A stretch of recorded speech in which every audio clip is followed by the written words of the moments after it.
Warning, the film contains mature content and subject matter that might be upsetting for some people. Viewer discretion is advised.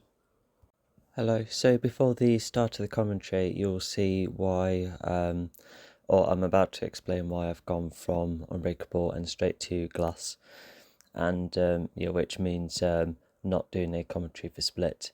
And yeah, I think the primary reason is because as I was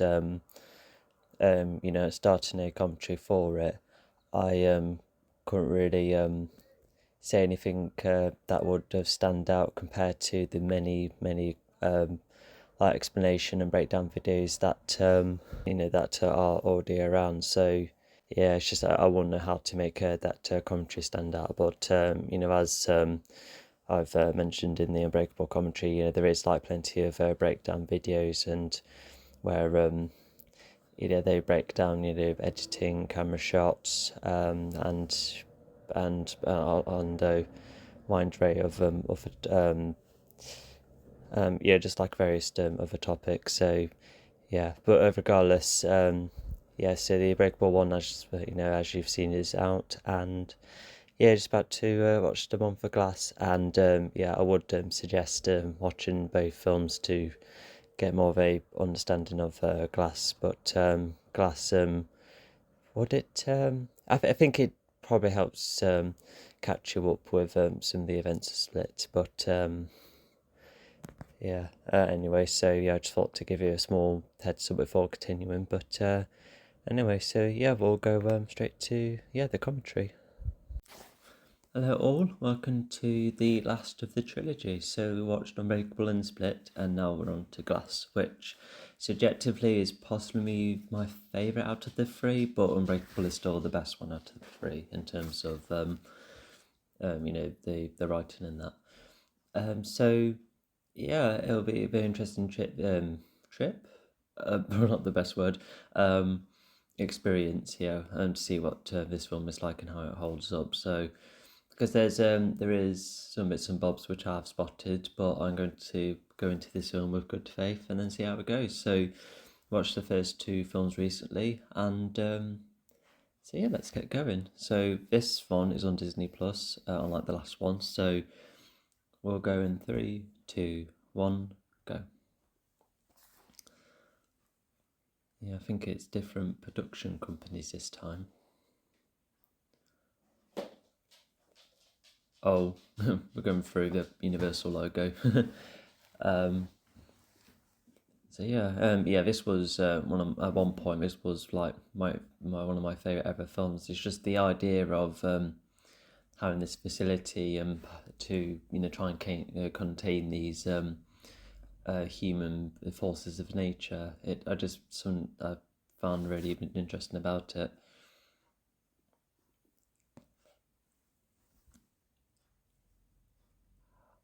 And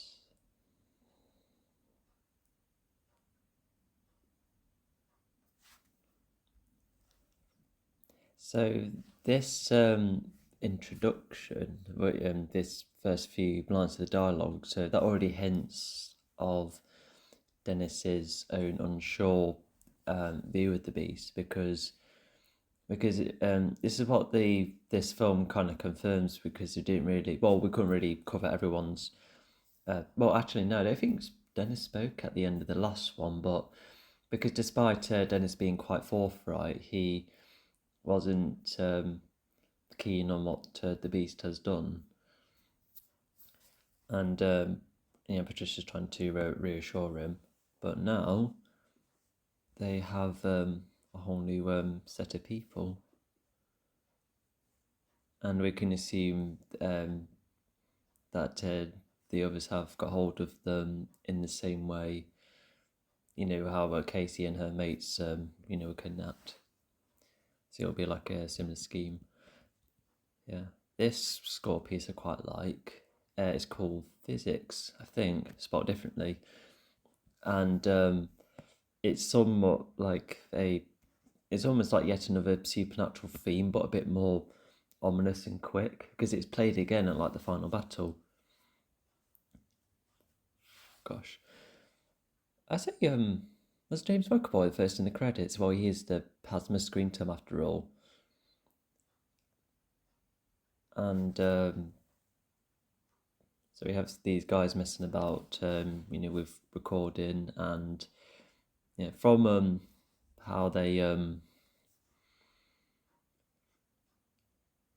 so we could also see that well, it's just a special move they wanted to try out, and it shows a partial negative influence from comic books, you could say, because they just reference Superman, and then they just managed to get away, running through the crowd, which is slightly reminiscent of of Unbreakable then. Although did nobody even know what they were doing? I think they must have like suddenly jump off a bench to do that. I think that's what the view looks like. Raccoon again, so they thought I think it's that. I mean, we got that kind of comic framing again. So it doesn't sound normal to either of them.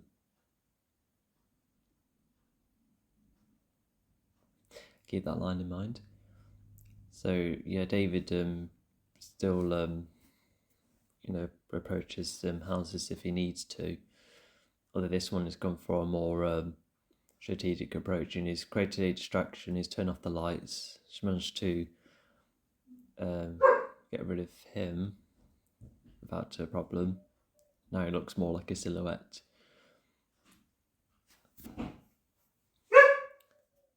Sorry, that's my dogs. You too. So and it looks like David's. I think it'll just be like a confronting, maybe telling them to delete the video. Like, imagine if we did see another side of David, because it's presumably because I think the guy that approached David earlier, he probably attacked first, which made David have to sort that out. But we don't really know what's happened afterwards, because David wouldn't really attack someone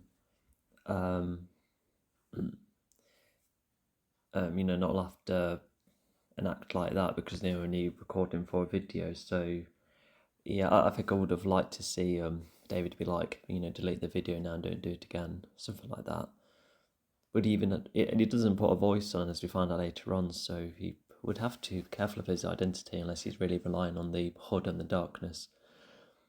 So this is Joseph. He's gathered a load of quotes from people. I think that's just like a miniature hobby.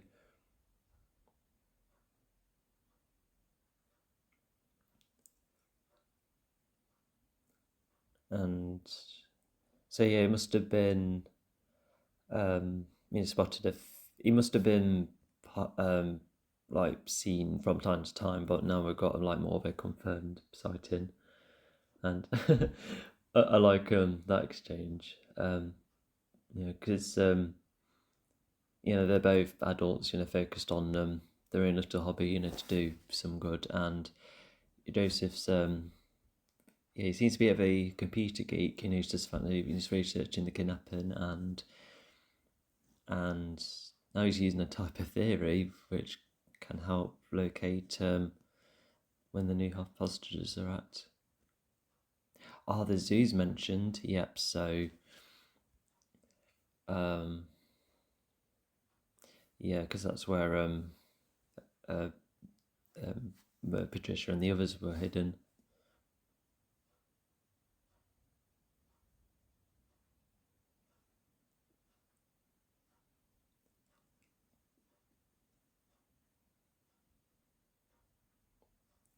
Oh wow, how would you be able to hack into that? It's not like The Incredibles, where they managed to like pop onto police radar. I think that's what I'm assuming, but no, so David's not just going around freely. There are start to become eyes everywhere. I think thanks to the more recent sightings, it's made him a bit more vulnerable. And Yeah, because I think if there's been more cameras placed around as well, I think that's why it's probably taken this long for a sighting, because they haven't mentioned any um,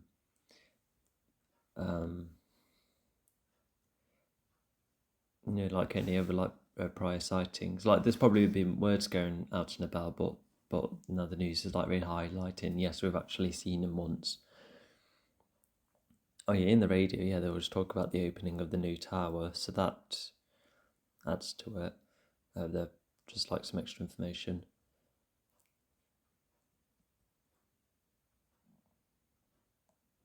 Oh, he has some to tell us. So could that be him revealing that he was the overseer? If that's a long secret to keep.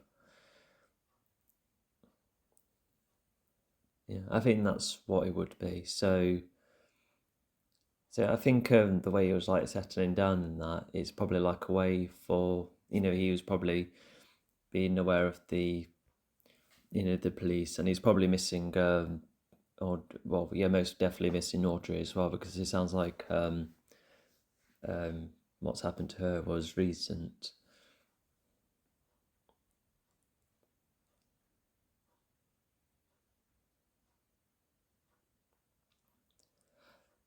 And so they're giving Hedwig some limits, such as not asking for names.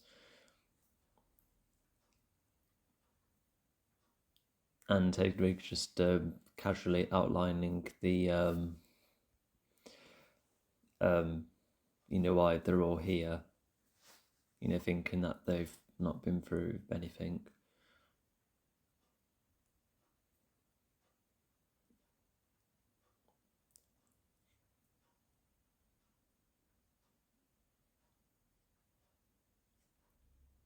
So it's almost like Kevin Hedwig's been given a bit more responsibility, and he's doing well alongside the others as well for what did he say? Keeping them out of the light.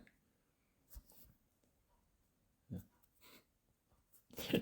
It's a bit of dark humour as well. You need to be like, oh, let's just take the roller skates off before the beast comes about. It's yeah, it's definitely like the kind of words that Hedwig would use.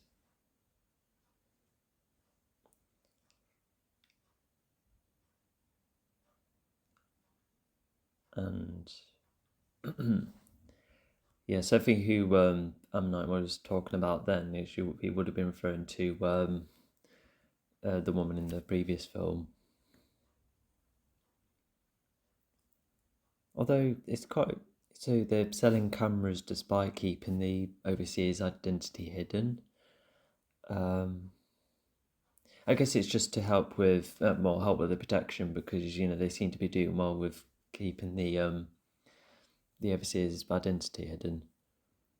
And this line also confirms that all of their cameos were the same character all this time, so that's kind of yeah. It just goes to show the overseer's influence over time, and I think that just goes back to how David could have confronted the other lad who made the video, um, and it just goes to show that he doesn't just have to be physical all the time. So I think that's one partial confirming, but he was just a normal security guard then.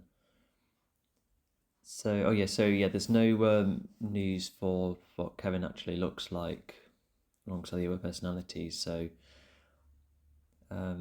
yeah, I think David's just going through all of those other people just in case, because you never know if people, the horde, they might have associates. So he's just looking around the area, and he's probably been out and about for quite some time. Yeah, because it looks like after midday almost, just a bit afternoon-ish. Or it could just be like a really gloomy morning. So yeah, now we can see how barren the area is.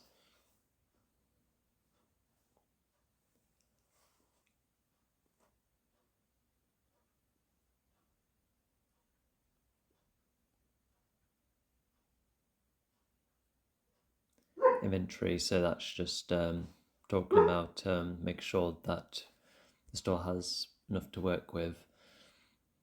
if it's talk about inventory, some new items to sell. So now he's found the hoard, and like look at all of those girls. So they must have. Could it be like the spray in the last film? Could all of them been affected by that, and Hagrid was just casually talking to them whilst they were sat down?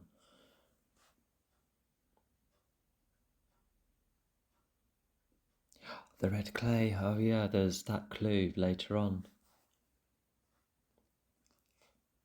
So this is a new personality.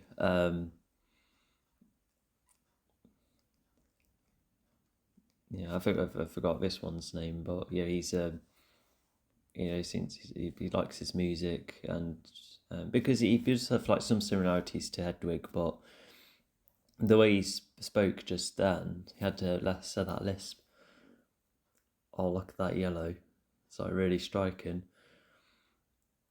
Yeah, and the area in this film does explore, I guess, like more of the setting, more of Philadelphia, you could say. I mean, this is like a settlement, and who knows what he's got a whiff of.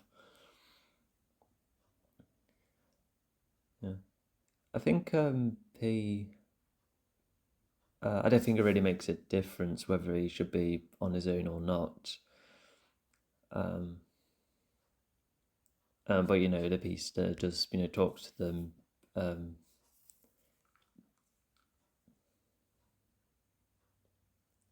there you go. The beast is coming about. Well, yeah, the beast does say something to them, which it's almost like, oh, look at that camera shaking as well, like really emphasizing his power. Yeah, I am you. Like a it's like a way to sympathize with them. Because he's not going to go for them because he could see that they've probably been through a lot, but now he's going to go back to the factory. Although why go all the way down there? Because this is quite a big building. Oh, was it? No, hang on. It's night time. It may have been dawning earlier because it was getting like rather dark. All right. So hang on. So it was like middayish where David finally found the hoard, and yeah. So David, he does have the rucksack, which we can presume is how he keeps the cloak. So he would need to find a spare area for that. Oh yeah, because if his poncho is like a main feature, then of course he doesn't be seen in the daytime. So yeah, I can see how you can find it somewhere spare, but yeah, the beast didn't need be, or the horde didn't need to go that far. Although it looks like they I guess it's like the following block, and it looks like David's just managed to get to all of them just in time because the beast comes about shortly. In fact, yeah, those couple of shots earlier, they were quite reminiscent of those standing by the pool, just admiring their saviour almost, all stunned by him. But not to mention when David does help break them free, it plays a little tune that plays again when David breaks out of his own cell. And we can see that he uses tools as well, just to go show that, you will need to use tools if necessary, but of course he does have the strength to break them free. And then, this is where they get to brawl. Yeah, the beast does have all sorts of abilities, like the crawling, and that confirms the super strength. David managed to catch the table, tells them to leave. Trying to get the table back would have been a way to fight the beast, but yeah. I suppose David couldn't. Oh, I don't know. I think David should have tried to run to the beast if the table was turning into a different direction. But never mind. But yeah, so they're just slamming at each other. So they're both, because David is definitely the stronger one, but they both possessed a huge amount of force, which emphasizes the whacking. So yeah, the simple thumps aren't doing anything. And I think David right now is just only feeling pressure and probably some irritants, but the beast is like really struggling to crush him. Because that was like an interesting detail people have spotted, that if the beast was all about trying to go after those who've hardly suffered, and David is someone who can't physically get hurt, then that that creates that kind of parallel, almost like they definitely like the beast's very own opponent, someone who's just completely invincible. Yeah, so David threw them both out, probably as like some fall damage, but it's not really done anything, and the beast is just trying to despite the slow build up, I think it's like a way to be like, let's just not fight anymore because it's not going anywhere. But the beast makes the first move, and oh gosh, the beast's effects have gone down rather quickly. You couldn't see the veins, and not to mention, all of that flashing only just happened now, and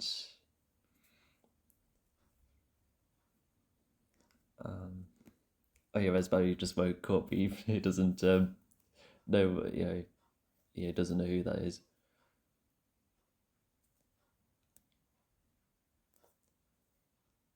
And I think the way Barry was just spoke about this, I think even though they're very distant,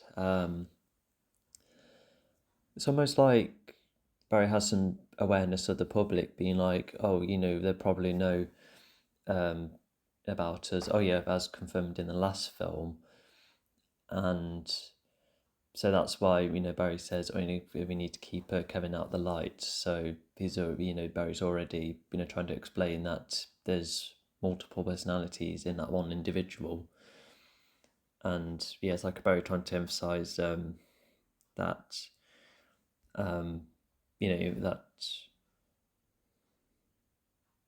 they don't want any harm coming to Kevin. Yeah, I think that's yeah, one way to explain it. But also forgot the woman's name, but she reveals that they know David's name, so that means that both of them have been researched for quite some time, probably more in depth compared to the average researcher, because the overseer's identity hasn't been revealed, but that they seem to know it. Henrich. Okay, yes, so he's the guy with the headphones earlier, and just seems to have like a small messing about, but he knows that he has to keep moving. I wonder what their photos are. Could that be like her mum at one point? Okay, now they spotted a camera. Well, the they as in the horde, but it is still Heinrich at this point, so he's just wondering about the camera. He's just decided to give them that already. Ellie, okay, and be a staple, could be like staple like comic books. So yeah, even they seem to know his weakness as well. Oh yeah, the water tank, yeah, that's hinted at already. And these lights have also the device is just explained to Dennis at the moment as well.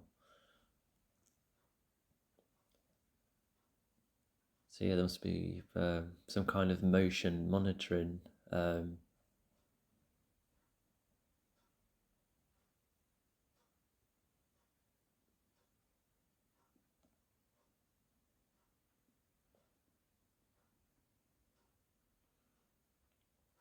How did she know about that? And okay, so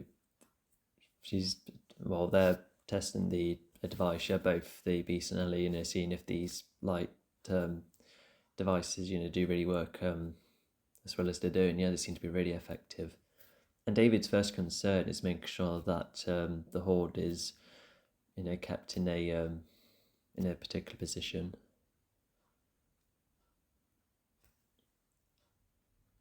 So she has a more specific area of expertise.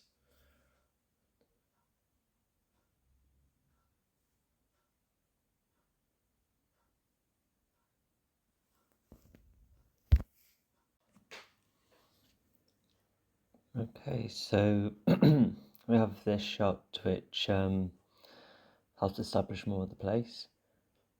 And from those notes, yeah, we can definitely assume that Elijah is in this place. Yeah, we also saw like another photo of him, so you can just see what he looked like in between being a kid and being an adult.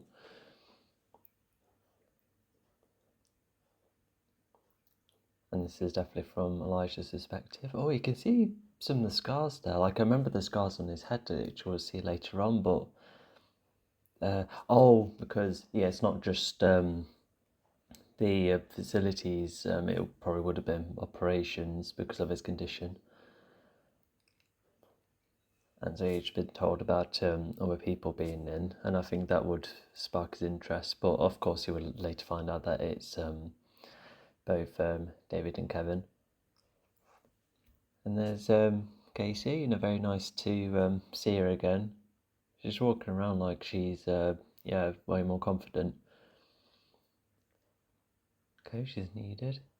Oh yeah, in this shot, I felt like this should have been like a background Easter egg as opposed to being like, oh hey, did you know they shared the same school?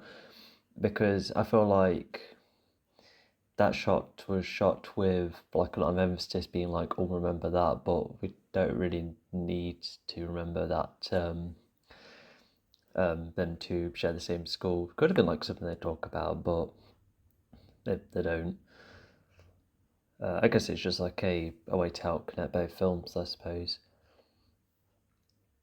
Anyway, she's been told that Kevin's been arrested, and from the look of her, she's she definitely would be pleased that other people would be out of danger now he's locked up, but there was that sympathy that she felt for, well, not just Kevin, but presumably the others as well.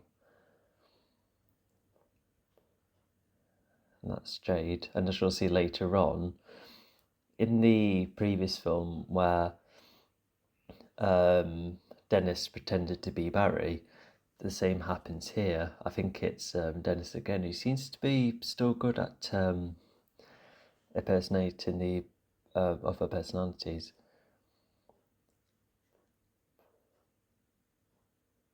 Yeah, and I think the Doctor here, he's quite he seems to be like nice and slow and wary, because he's not he's still facing Jade right there. Yeah, it just seems harmless so far.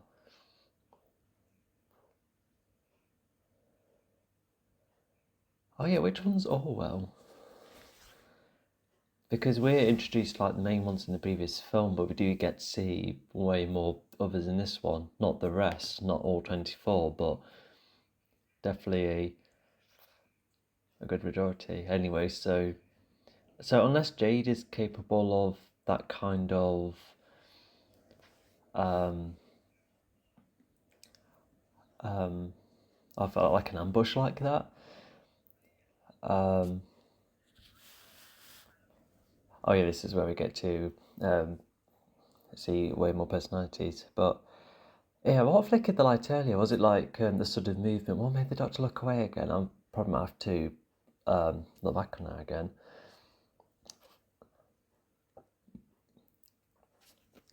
So yeah, like I said, there's just more personalities, with the help of the names, because I think the other personalities definitely would have to hint, oh yeah, no, this is me.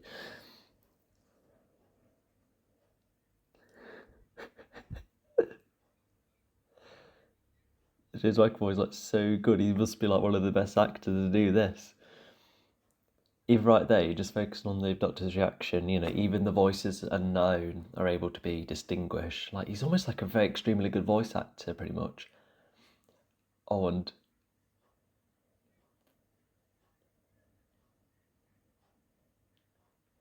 the subtitles call him BT. Okay. Huh. Also, when Barry said, "Oh, are we closer to the light yet?" That I feel like is foreshadowing, especially, or not only with what happens to them all later on, but wondering if Kevin. I think that they do want Kevin to be more on the forefront again.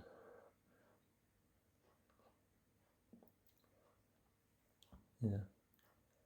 Yeah, Patricia is definitely one of the more mature ones because everyone else is just like blabbering, and as you'll see later on or hear later on, all of the personalities seem to be like fighting for the spotlight, as one of them says later on. But you know, Patricia's right there.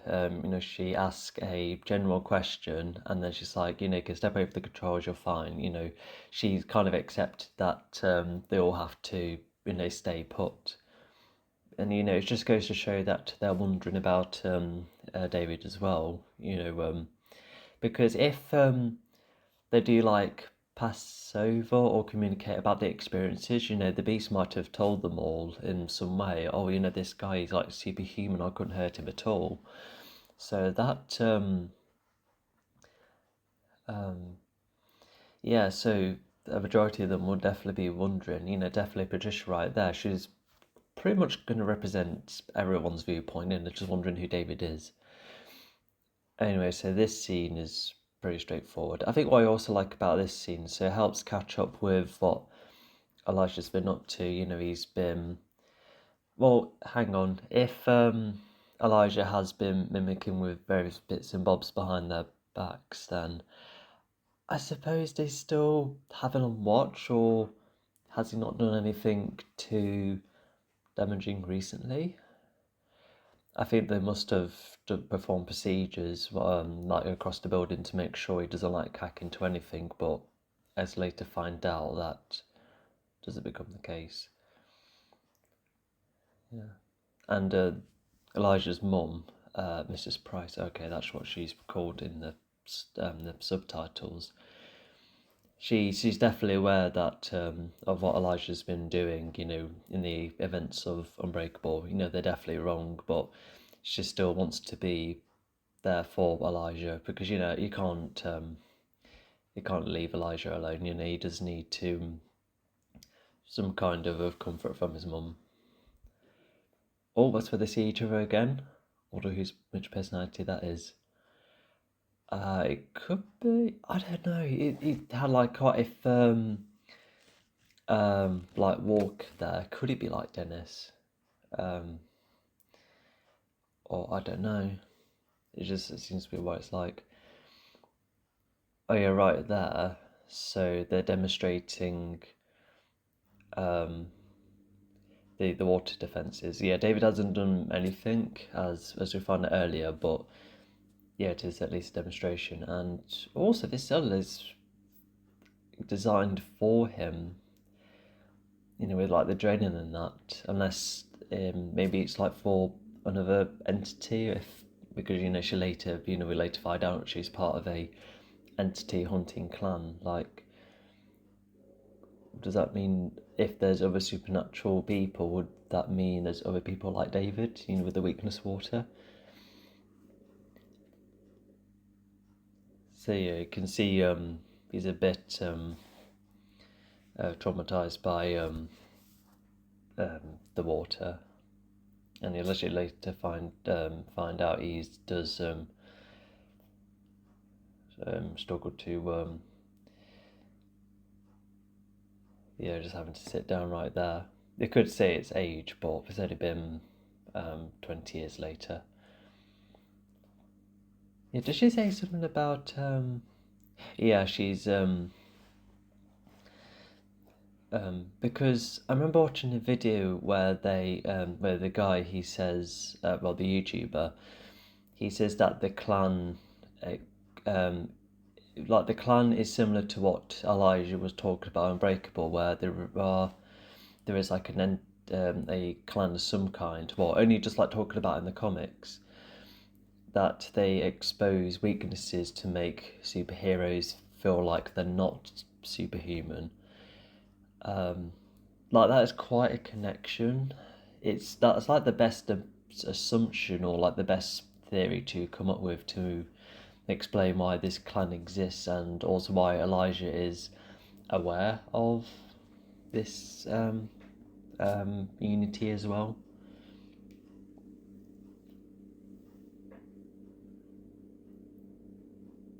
Oh yeah, so just going on to this scene. So the Horde, they tried the security guard, it doesn't work, and now they're all trying to find a way to bypass the lights, but even that doesn't work. And that's where she does Mr. Staple. She interacts with even more personalities.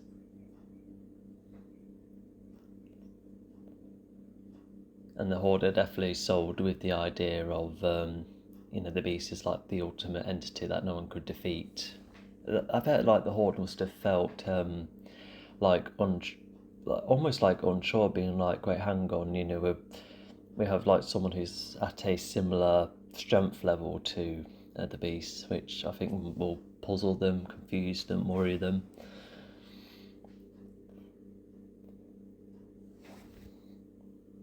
Yeah. Even this scene in the previous one, she's been talking about the weaknesses and the experiences. It's almost like a starting point of, you could do with rethinking all of that. Because you're not superhuman. It's like a starting point.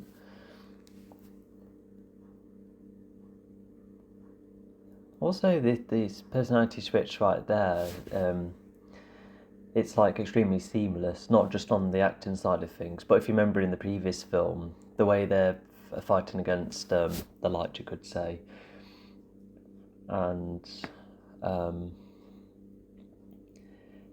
although back then it was like a very tense situation, the Beast was a new personality to them, and it just must be much more of a fight for them back then. But in this case, it just goes to show like how well they do take, or how well they can take turns, which explains the seamless personality switches. I missed all of that dialogue. Sorry, I do seem to be rambling a bit too much sometimes. And now he's coming up with a plan, so he likes his notes in this notebook, because both in this film and the previous film, he is like socially awkward, like the wrong term, but he does seem to I guess there's a hint of that, and I guess that could be evident about how he likes to use the notebook too. Actually, no, it's not just to help him write, it's to almost like a more of a statement for Ellie to read, and it's a very like convincing story, but no, she's not buying it. They would have had identification, and we don't know much about the clan she's a part of, unfortunately. But we could assume that they've been tracked for a while. But because there was that sighting on the internet, that means they must have had way more. And they must have tracked those kind of communications as well, maybe with a radio or something.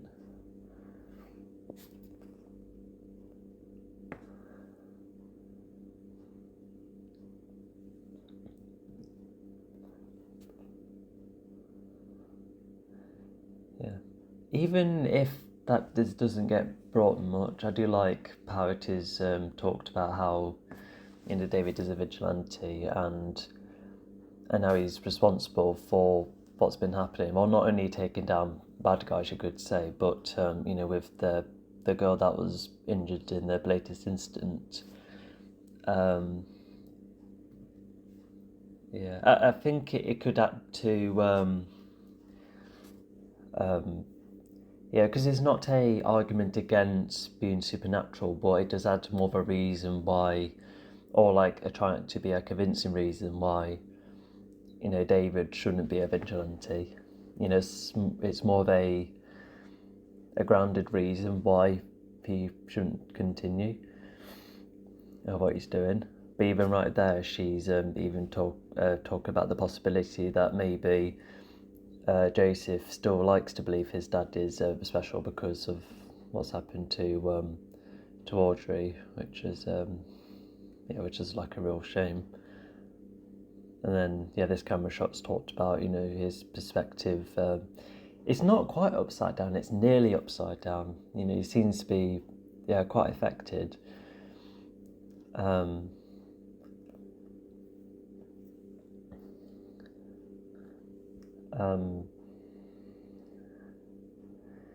But I don't think he's given up on the idea. Oh yeah, so this is the deleted scene. So the point of it is, so this is after the weightlifting.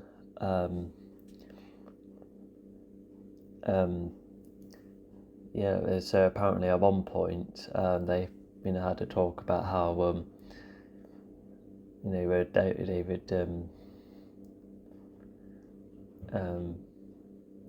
how Joseph thinking that David could be way more than the average man. Yeah, I can see why this would be deleted, because conversations like this would have repeated in the playground scene, after Joseph tried to save another school kid.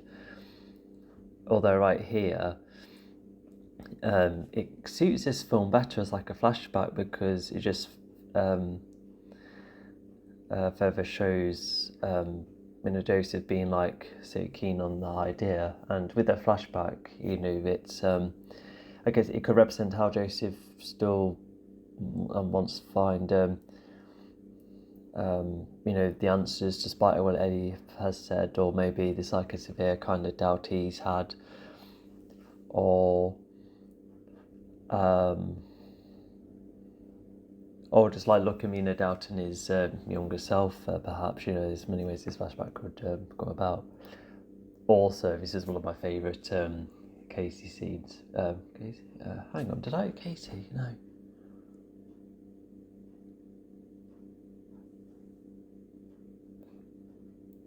I think I might have called her the wrong name. Sorry, I will need to refresh my... Yeah, sorry if I've forgotten her name. Anyway, so my favourite scene of her is because she managed to maintain that stare throughout this entire scene, and really showing the kind of confidence and strength she has. Even Ellie right there is I'm not going to budge her at all. Look at that. You're not going to say no to her right there. It is. It is Casey. Yeah. Why did I dial down that I got the wrong name? I guess I've not watched Strategy in a while, but even then. Okay, so now they're at this section, and we're going to see Hedwig is just come about, and then they all get to catch up. Nicki, as in... Oh, would that be Nicki Minaj he's referring to?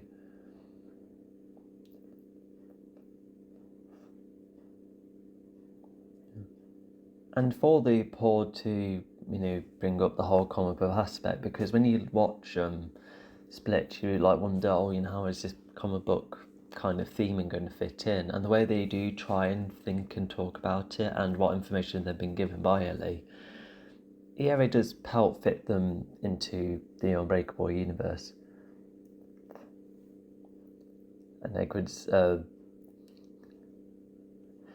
catching Ellie up on other things, and Ellie definitely be there to keep an eye on them as an extra pair of hands. Although, where's the other security? Just in case.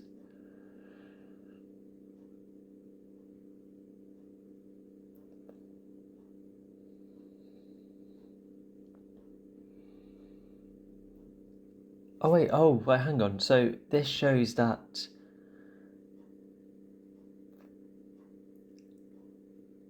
um oh, okay, no, so they do exchange experiences because I remember, yeah, Dennis was like very keen of having the Beast to be in the forefront, but in this film, um, he doesn't agree with the kill count, you could say, um, yeah, because Dennis is definitely the kind of person who likes control, but he never would take a life, and I think that's what differentiates them. Well, him from probably some of the rest of the whole, because they might, um, agree with what the Beast is doing, and um, I think that's all I got to say. But yeah, this is an interesting moment. So I don't know how much Casey has um, communicated with the Horde that way, other than the kiss with Hedwig. But yeah, her and Kevin haven't. They hardly spoke in the last film, so I guess that go back to how the Horde exchange with one another inside Kevin's head, and then Kevin being updated. I think that would have to be the only answer because the way she seems to be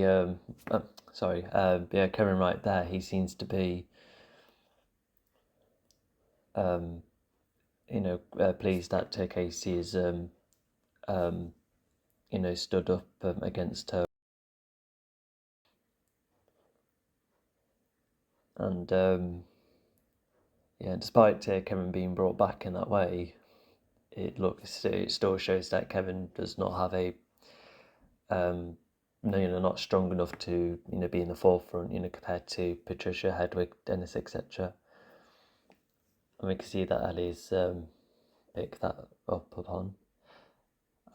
Casey still was allowed to keep the hoodie. Like, I have a T-shirt of a one-off volunteering experience with at a Otter Sanctuary. Like, that's like, you can keep it as a souvenir, but yeah, why was she allowed to keep that? I guess zoo clothing can be that disposable, I suppose. Oh, so more cameras are now added, presumably because of David and the Horde being added. Although that creates a question of why they weren't added in the first place, because they're not the only people. Like later on in the climax, there's a whole heap of people that are trying to move throughout the building. I suppose it's normal, if they got a higher budget and they're like, oh, let's buy more cameras. That probably have to be the only reason. And what's also interesting about this bit right there is actually it's like, oh, whatever you do, you can't do it now because we've got more cameras. Um, but actually that gives him an idea, and yeah, she's also talking about an operation that he's soon to be having. Because yeah, even that too is almost convincing, because she's like, oh, we're going to attempt that kind of surgery, making it sound like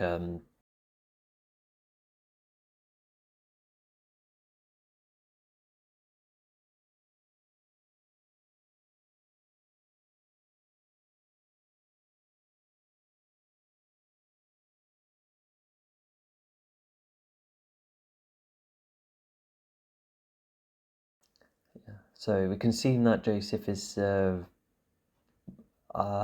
definitely later on in education. Looked like a school or college gym, maybe studying sports as further education.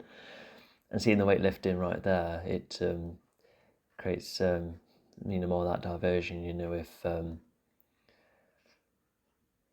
it would either remind Joseph of if that strong man can do it, then anyone could do it, or it could be like, I swear, David was still lifting way more than this.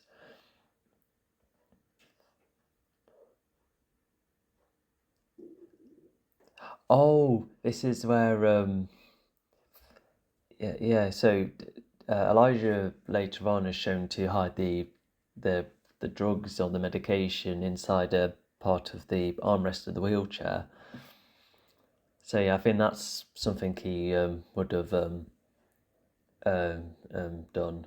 But right there, he's um, he's presenting himself as quite oblivious, just making the men wonder what's going on. But the medication seems fine according to them. So yeah, and yeah, this is the pink room, which is uh, representative of Ellie, and it was also like one of the primary uh, advertising points. This room. This is where all of them share a room.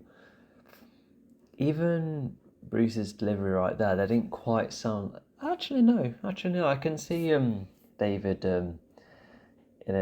talking like that. Although I feel like it would be a bit more um, maybe like more angry or upset, maybe even shocked. But yeah, even if that's like the kind of attitude David has, yeah, I feel like what I've suggested could have been like a better way. And I think because of the kind of story it is, they aren't allowed to, or more unable to chat with one another. Like because I and others would have liked to see more of how they catch up, but I think in this kind of story, yeah, I think that's possible. Definitely not possible right now because Ellie's just trying to communicate with all three of them, and there's the lighting defences, just in case.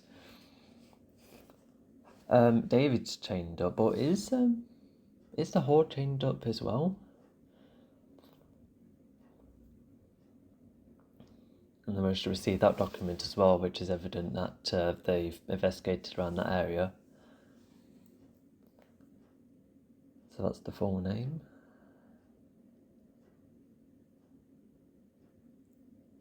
And we're about to see, another flashback. Yeah, that is.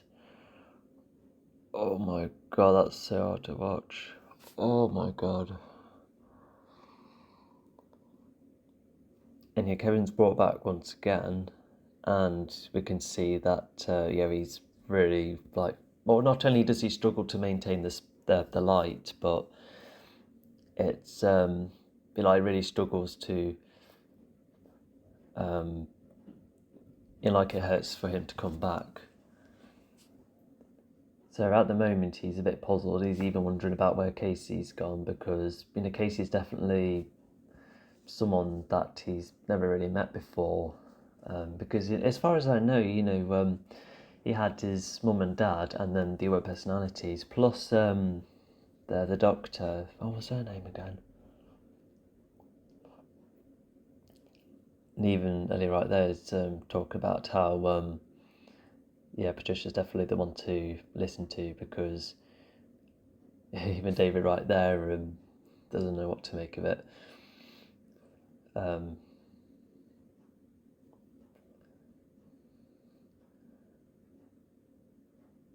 I think I would have liked to see the Horde and David to talk more as well. Like imagine like the variety of personalities, be asking him questions, or maybe some of them could be threatening him by saying, "Oh, the Beast may have not quite won that last fight, but he will next time."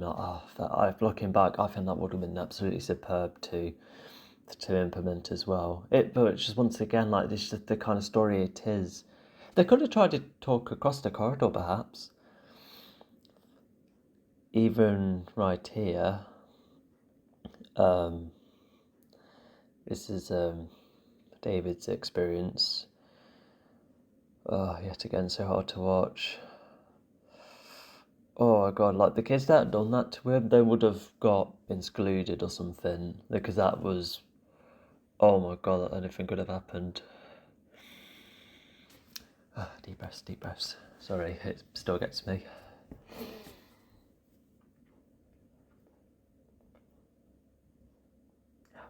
The frontal lobe. So that seems to be like a key feature of the brain she's going for with presumably everyone. Even David right there, because there is a lot of evidence, and he's right to assume of why he's supernatural, but he although that creates a question if I suppose you can still bump your head, like for instance, like a whiplash to throw the brain forward towards like the front of the skull. That could be, why, from her perspective. Oh, I don't know. I think she should have said something like that, because otherwise, because David didn't have any like, cracks in his at the front of his skull. I say a quick thing, not to mention, I do quite like these first-person shots. We saw Kevin with quite a shaky camera. Finally, a shaky cam that's done purposely. Instead of that Kenobi show where they keep shaking the camera all the time. That's a show everyone else has talked about. Yeah, you won't see me talk about it. It's sort of been talked about those by other people. Anyway, and you have the camera being tilted earlier. To showcase more of Elijah's perspective. Even that's partially Dave's perspective as well. No, not really, no, it's just a simple over shoulder shot almost. Oh yeah, now he's explaining the visions. And what Ellie tries to say is that, I don't think you saw them. I think you just simply saw the clay on the trousers. And even if that could be a counter, like what about the dozens of other visions he's had? I think she does try and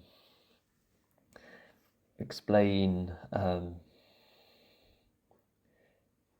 something that would explain all of them.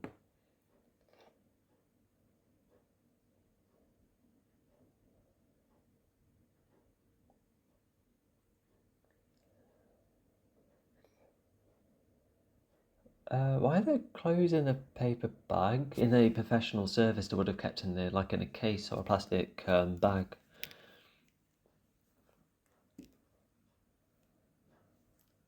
I think Ali is also talking about because anyone can envision anything, even memories or moments that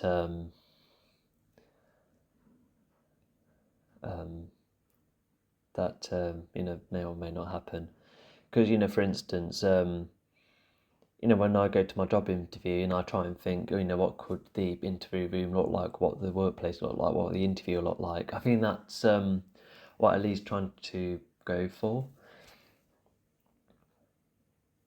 And even then, David's still trying to deny it, but he seems to be like doubting a bit more. Now Patricia's having a turn to chat. Because I bet, a good majority of the hall, they would have been listening, being like, how they're going to convince that the beast isn't supernatural. But even Ellie has a whole heap of reasons, like surface wall climbing, the bar bending earlier. Those like feats that normal people can do. And this definitely makes more sense of why the Horde would doubt the beast.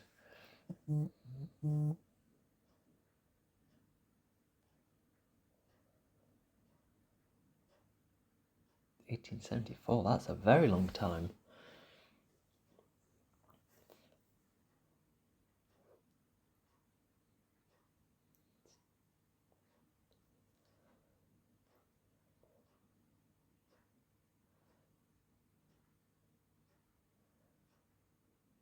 A couple of blasts from a shotgun, no one could survive, but at least seems to have a good counter right here. Even Patricia, she's gone for extremely confident, and now she's in that sense of denial, trying to laugh it off, but then she gets on to, she's really bothered by this, and the rest of the Horde would have probably picked this up as well.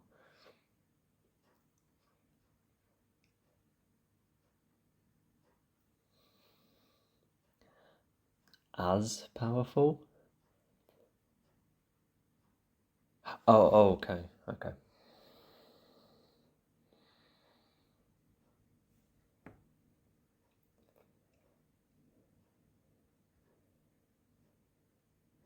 yeah, if there's only just three of them, it also just creates the question of why why the corporation she's part of, why it was existing in the first place. Because I think it would have been like really tricky to be like, oh, look, we're superhuman as well. Because we can see that being possible. If this is a universe where there is definitely, supernatural people almost. Wait, only three of them. I'm getting lost with history because she said the corporation was like made ages ago, or maybe they have dissuaded many people before, but they're just like but what she's accounted right there are the three most severe cases of these people definitely think they're supernatural based on these experiences. Let's definitely take them down a notch. And I guess you could also have lied by saying, it's only three of you thinking that you have that kind of mindset. I think that something like that would be the best answer. Casey, I kind of forgot why Casey went there in the first place, but Joseph is now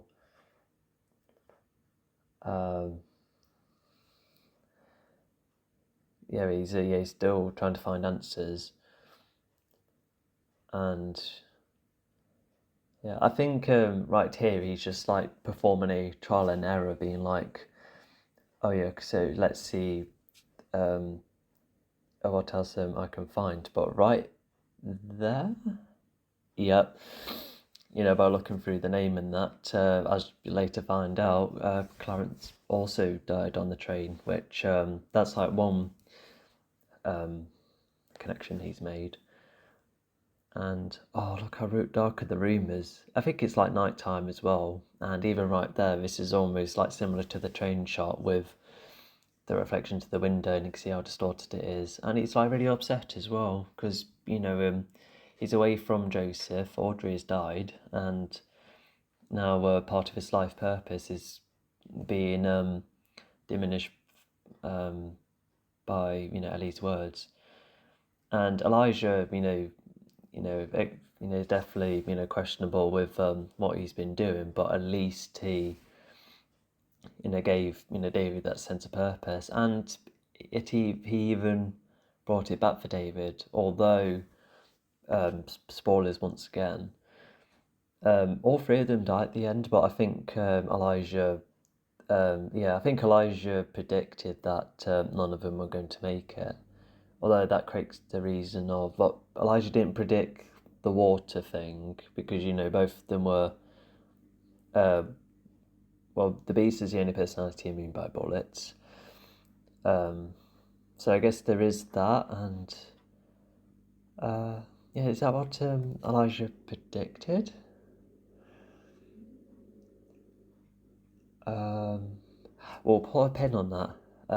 So anyway, we see that Casey is in a foster home, so that answers more of her status quo. But after looking at the comics, she's seeing how she's witnessing very similar experiences to comic books, which does make her wonder. Are these comics actual inspirations from the real world?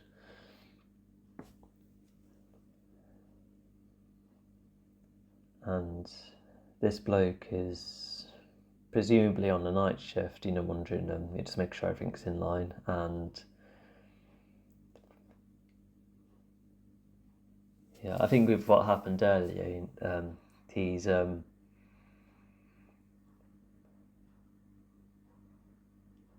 just making sure Elijah's in no trouble.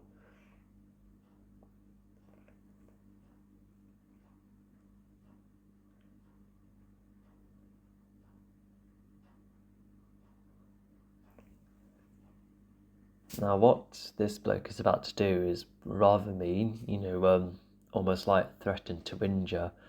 But I reckon Elijah, can like see the kind of hesitation he has, and so this is where he's already thinking, he's not going to drop it, because I think the guy would have like lost his job if he was responsible for breaking Elijah's legs like this.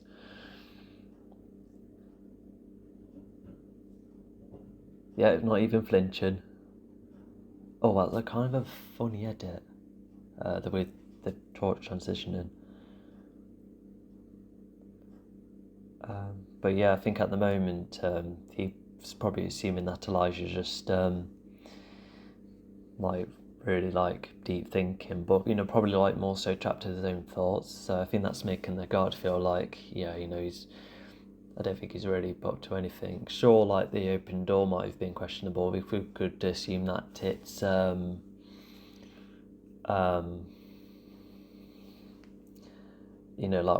another staff member making that kind of mistake. Also, with the way the engine banged right there, did Elijah say that later on? Because when he talks to the Horde, he knows about the kind of minutes that for when the staff switch in that.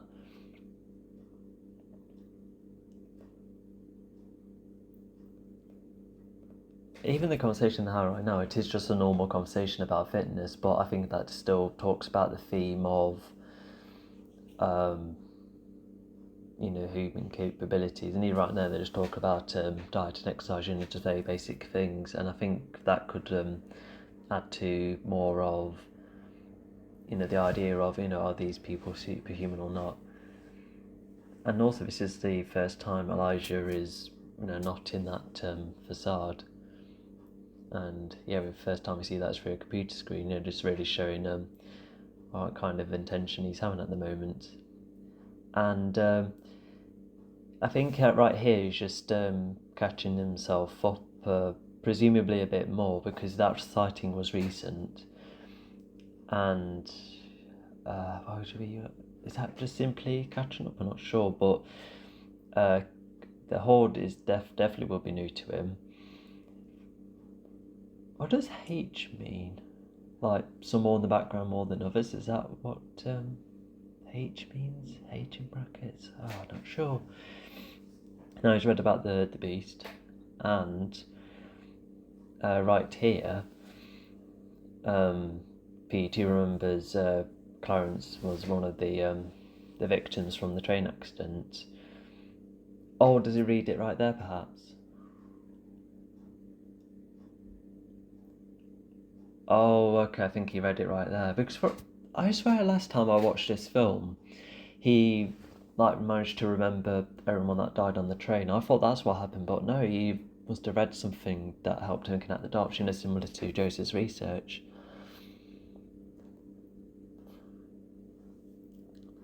And Elijah still has time. Oh, that's oh, okay, no, so that's on the desk. So I suppose I think it would just be a normal staff room staff item. Someone who likes reading magazines. I presume that's what it was, because why else would that be in the Horde's files? Oh, he does talk about the car. Oh, that is smart.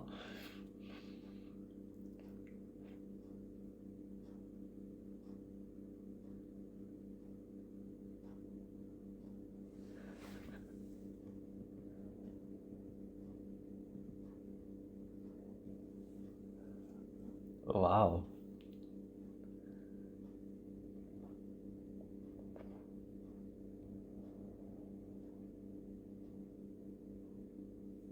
Oh, okay.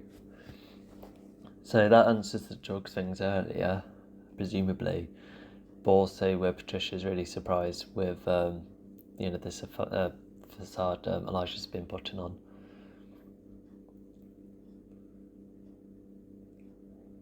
Yeah, I think, not gonna lie, the way they talk to each other, the multiple times, that seems to probably be my favourite moments in the film. This is, when you like first heard this film coming up, one of the possibilities is like, how would Elijah, chat with some of the personalities, and I think that's one concept that's delivered extremely well. Like, granted, he doesn't talk to all of them, but he talks to, Patricia Hedwig and presumably a good couple of others. Yeah, that's stuff that's like the most top-notch thing for me in this film.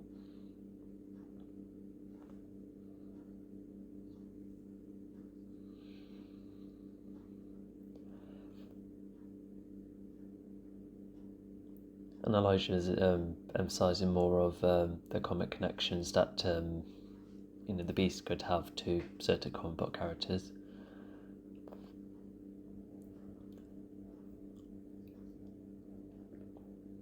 Elijah's also in the dark as well. I guess just like really emphasising how like under the radar he is. Also, Elijah says he has a minute left, but I swear what happens goes by in a minute, unless he's talking about a minute of chatting, and then he's like, "Oh, let's just use my couple of seconds to go back to my cell." Even Elijah right there, he goes into the light, not probably foreshadowing how the truth will come out. And he does, Elijah just mentioned limits, just emphasising that, yes, there is limits, but there are still feats.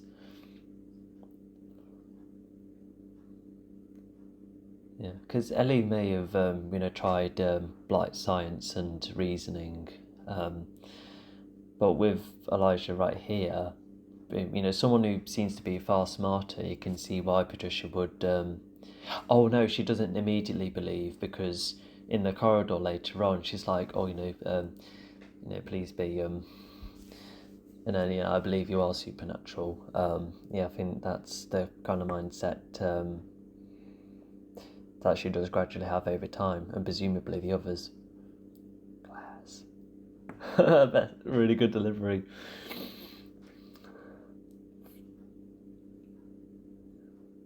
Yeah.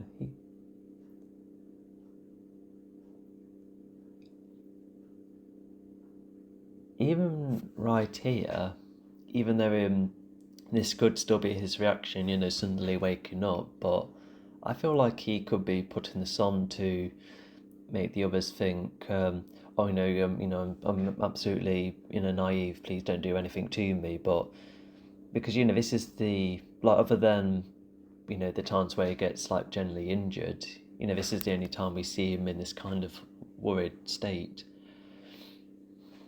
But even if when he was getting like hurt like much later on, he still knows that the goal he has is already achieved.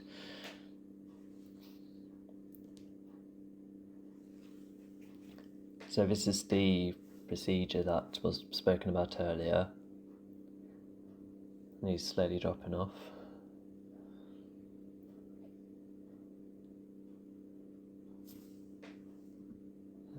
I think it also goes to show, like, if they believe it's the front of his brain making him think that way, yeah, I reckon Ellie and the others were greatly mistaken, because... Oh no, of course they would be, because he and the others... Well, not that the others had the operation, but Elijah doesn't get mentally affected later on. Is this another flashback? I swear it is. But yeah, this flashback, I can see why this wouldn't quite fit in Unbreakable, in the way you would try and have to place it. But right here, it just goes to show that it is making Elijah think that, oh, I can do these everyday activities. He even tries these precautions, with the jumper and the teddies, but now they're gone. And now... Oh, God.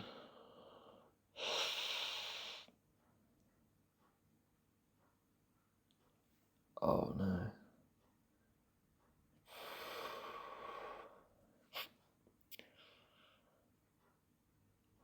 Yeah, at least they stopped the ride, fairly quickly and as quick as possible.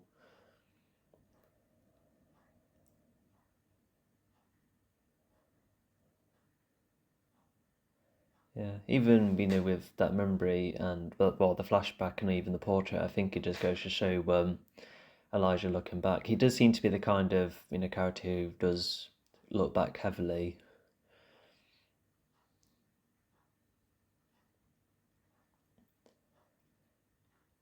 What uh the procedure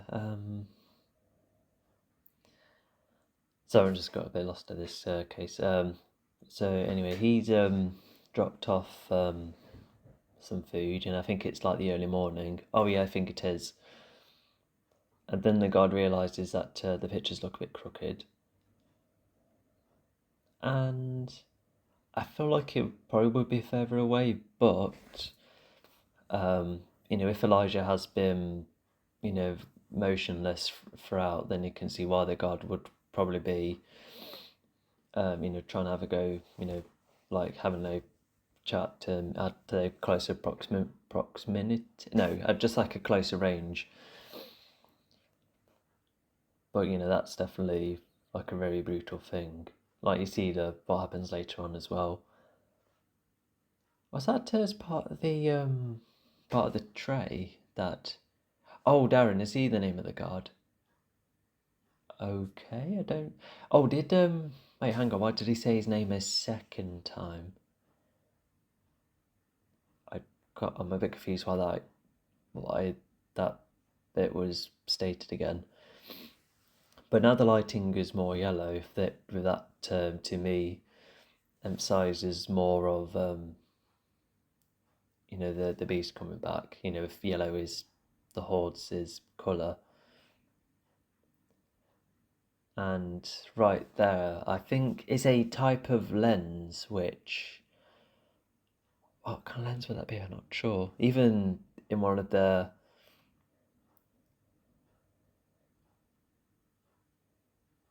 Oh, okay. So were those events... Oh, so they happened earlier. So that's why that scene came back, because he's done all of those things, including getting hold of that device. It's something to do with like the recording or something, isn't it? With how he performed the live stream, or was it something else? I swear it's something like that. Especially when he has the cameras on recording in a certain way, and not to mention he did see David still asleep. So this must still be like, I don't know, like 4 a.m. if David's still asleep.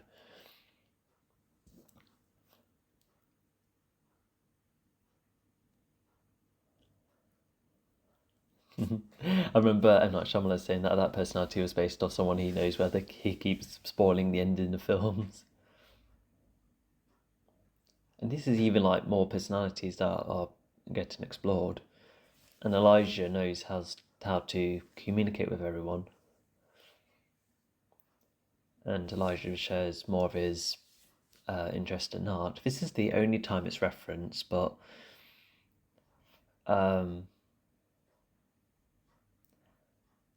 it's like one way he can talk with one of the personalities. And I think Elijah right there, I don't think he was trying to switch the personalities, because I thought that was what's happening, but no, I think he's trying to disarm the device, and it's just causing it to flash every now and again. Also, I really like this snippet, because Hedwig's like, oh, what's my ability? And then Elijah's like, if you are 9 forever, then that is extremely impressive. Yeah, and Hedwig's like really pleased with learning about that.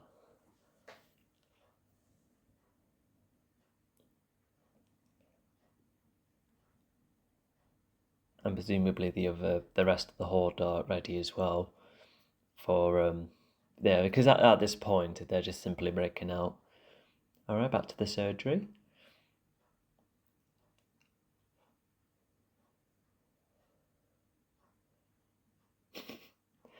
Yeah, I think Hedwig's just wanted to have a bit of fun, and Elijah is praising him, which is quite nice of him to do.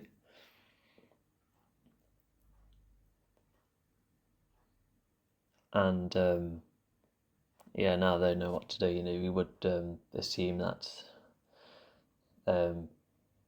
Elijah should have the chat with the beast, just planning more of what to do. And unless I'm wrong, did the Beast also talk about how he's frustrated about how doubted he was? I guess we'll later find out, but Elijah right there, he's wowed by what the Beast is doing right there, because Elijah didn't always, like, he saw extremely small snippets of what David was capable of, but right there, this is like up a level. Not to mention the kind of marks that were on the wall.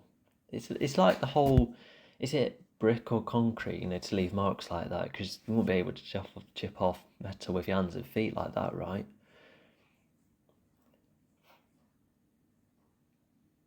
Oh yes. So yeah, so the beast is doubted, although seeing someone who does believe him, outside of the horde, I can see how that would um, um, you know, uh, make Elijah a friend at this point, and seeing and Elijah being someone who's also suffered loads of times, um, yeah, that further adds to why yeah, the beast seems to be like more towards Elijah's favour.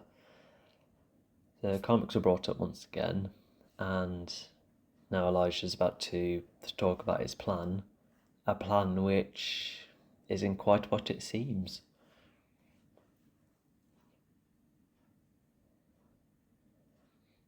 Because if this tall building is going to be heavily broadcast, that initially makes Elijah think, oh, this is like a good time to show them to everyone.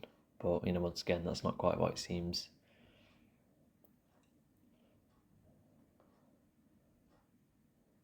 94. Oh my gosh.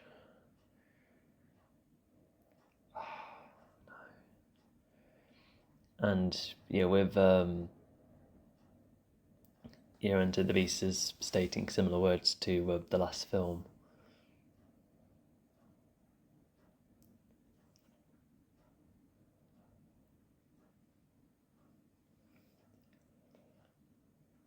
Oh yeah, right there. Instead of Beast saying, "Oh, I definitely want to," he instead,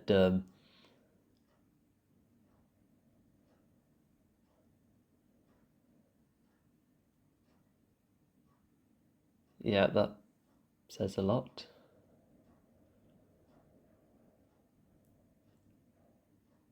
That's I'm a bit unsure about this line. Oh, although hang on, Elijah does see himself as like the opposite to David. So yeah, that's why he said that. Not to mention the horde already being against David. The bad guy. Why would they call the horde the bad guys as well? I feel like that could be a bit misleading for them, because they want to reveal themselves, not prove how bad they are. Also, I really like this scene as well. Not only the only time them two get to have a good chat with one another, but Elijah manages to convince David once again, but also providing him a bit of a trial, and not to mention the the music's playing. Yeah, I know it could be seen as like lazy fan service, but no, this is it's this is like one of the closest scenes we have to like an unbreakable sequel almost. And it's Elijah doing what he did last time, convincing David that he's supernatural. He always performs reverse psychology, because he's like, oh, you never know, your bones might be too brittle, but at the same time, I'm going to do this, and you need to get through this door. I should have said the line more accurately, but oh my god, I just really like the delivery. I remember just like watching this that scene a lot, because of the way Elijah like motivates David. Well, not immediately, because David has like a couple of things, but he does try and start getting out. Was that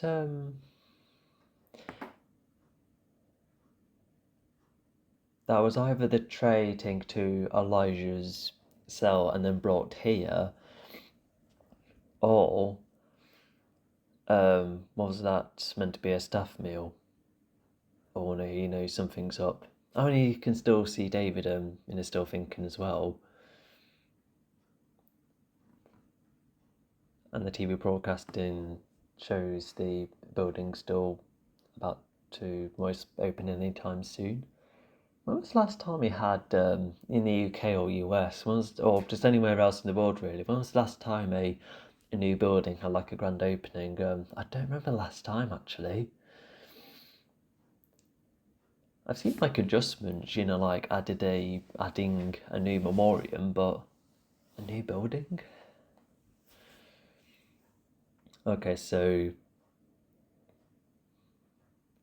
sorry, my mind went a bit blank. I wondered why he knew they were there, but was it because the door was unlocked? I'm not sure. Okay, no, I think just looking back on the timeline, I think he's just, simply searching, but he's found.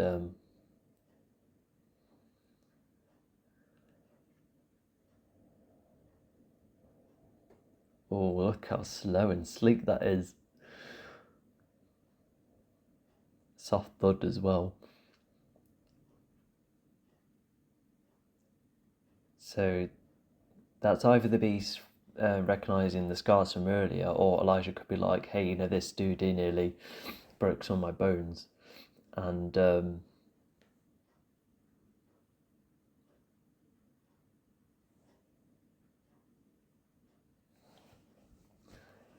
this is pretty much the whole Stelius move. Oh my god, this is like brutal. And not on first person perspective again. Oh, that is.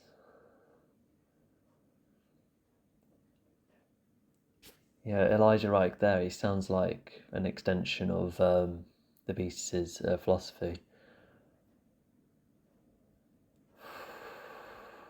Oh my god.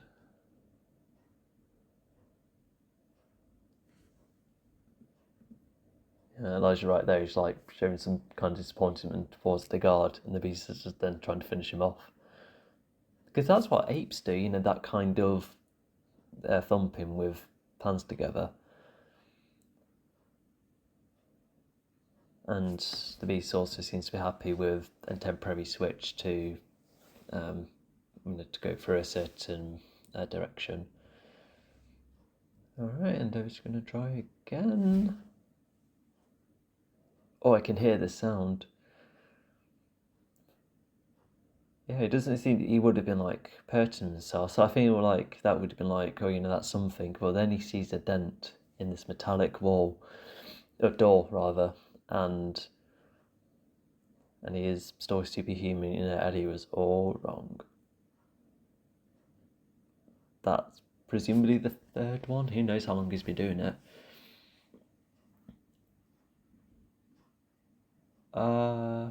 How come? So there's a search party sent later. Oh, okay. Oh, so yeah. The reason that door guard was like, wait, not like, wait, hang on a minute, but it's those it's other staff members that are like, hey, hang on, they seem to be in a place which we weren't notified about, because normally in a place like this you would be alert of where would be. And there you go, David's brought down the door, and he probably could be like, hang on, that's my camera, but I think that also goes to show that he's being watched and he needs to get a move on. And not to mention, this is the recording that one of the many recordings Elijah's going to use. There you go, there the two staff members being like, hang on. And the area is yellow again, once again showing more the Horde's presence.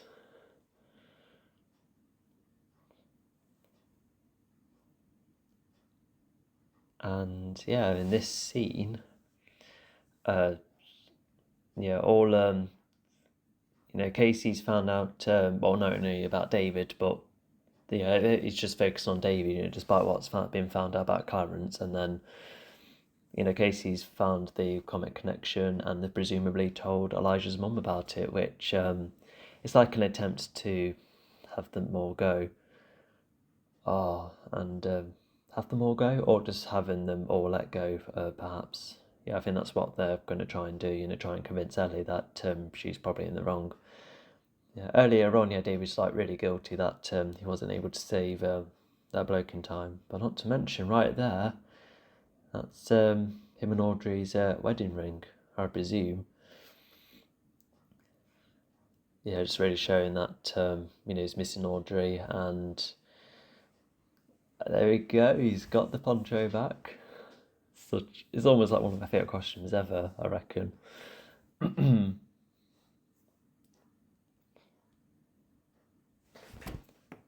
And not only was that somewhat what the comic book guy said, well, at least mentioned Superman, but we can see in that case he tried to research more of the influence comic books can have. Now she's mentioned conventions.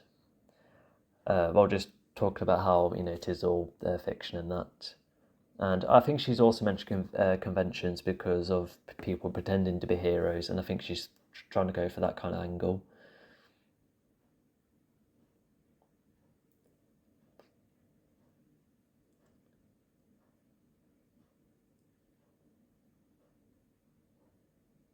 And I think right there she's talking about, like, yes, there are those story tropes, but that's still fiction in and of itself. I think that's what she's trying to go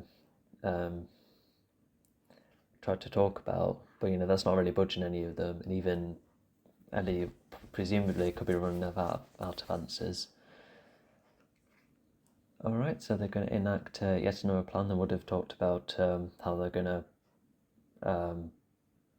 because even if it's that sort of part of the corridor, I don't think it makes any difference. The beast is definitely needed here, and Elijah needs to advance somewhere nearby.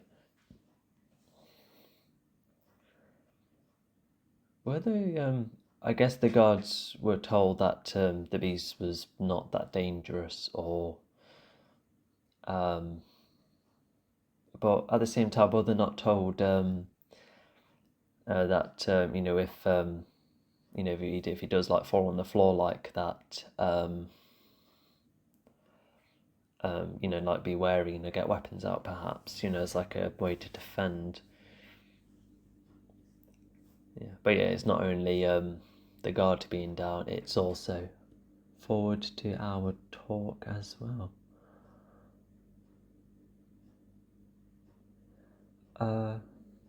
Our talk as well. I'm also going to put a pin on that. I was going to say something.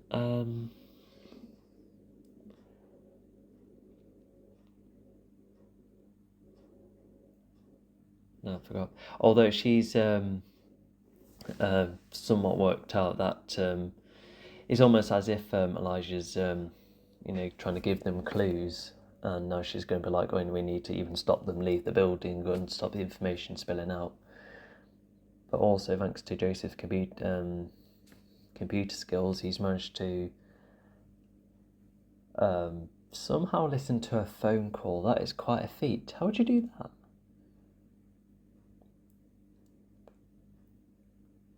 And we can see that the mum has definitely picked up what Elijah has picked up, from stories in the comics.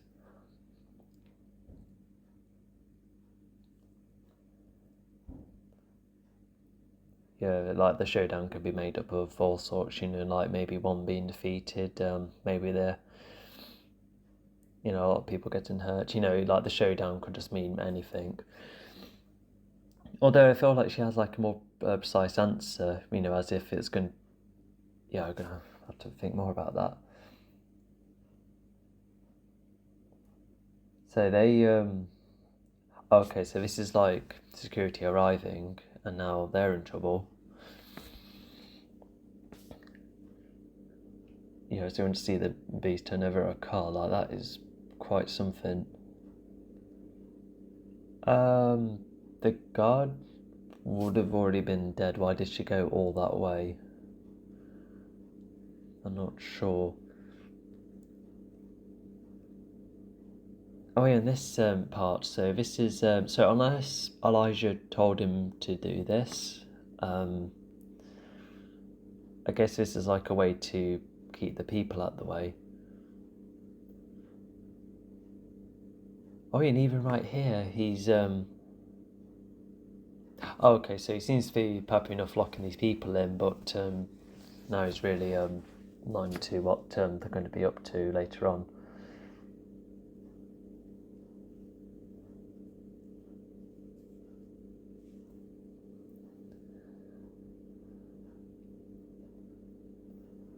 Ah, so this is almost like a there's more of us, there's more of them kind of line. Okay, so were they gonna hijack the car despite people being inside? Were they not that the plan was gonna happen? What did that mean? Was there gonna be like a hostage situation? Maybe like a diversion to be like, whilst they get the people out of that van, we could continue. Even them two don't know what's up. But once again, why weren't they told about how the beast would come? How would they come about? Oh my god. There you go, these cast helicopters that have started to arrive. Yeah, definitely a digital building, but it's implemented quite well. And then the junior physics, the score, it's called physics, which is definitely like a supernatural tune. And this is the first time Casey's seen the Beast, since 2017. It's making them all startled. Yeah, I think they would have been worried what's going to happen to them then. But okay, I think we can assume David just ran from that other stair corridor just then.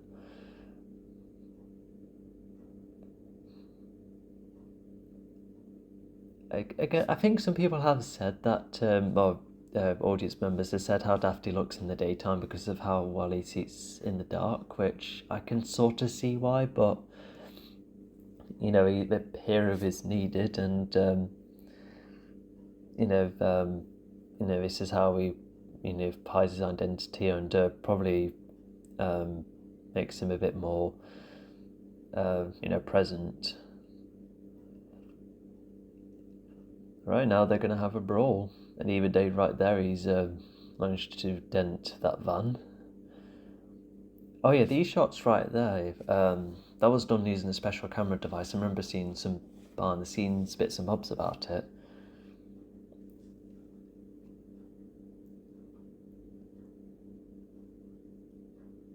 So the beast's definitely resilient, but as you'll see later on, yeah, David presumably can throw harder hits, even breaking out the restriction more. Oh, that's a hot air balloon in the background. Why is that so close to a building like this? I don't know. I personally will know how to, Thanos knows how to get hands off throats. A very effective method where you just like rip not literally rip, but effectively turn the hands away to reduce the choking approach. There's some people being like, "Oh, what's going on?" But they're all being told to evacuate and not to watch the activity outside. Casey's upright enough to be like, "Oh no, please, not safe. Please don't do this." But then Elijah gets her attention. I would have liked to talk more about see them talk more about what nearly happened to her. Gosh. Now right there, we know that David is definitely more powerful than the Beast. So yeah, they've had their showdown, pretty much. Well, not quite. There's still one more brawl they have, but now the authorities are getting involved. Because in other superhero stories, normally the police are like, oh, it's the hero we can work with, or the hero we don't quite catch. But in this case, it's the authorities literally stopping, the brawl. I think there has been superhero media that has covered something like this, but it does help. Well, consider how it's hardly been seen in other media. It does make this like a fresher superhero approach. Even right there, is David trying to help others? I guess save the ones he can save. Although, as impressive it was to showcase all of that push in a 4-man, but why didn't he shove them away hard and then try and save the others that Kevin's attacking? I presume it could be due to the shields being up, but I don't know. And also, I guess kind of lucky to have that camera there that convinces more of supernatural abilities.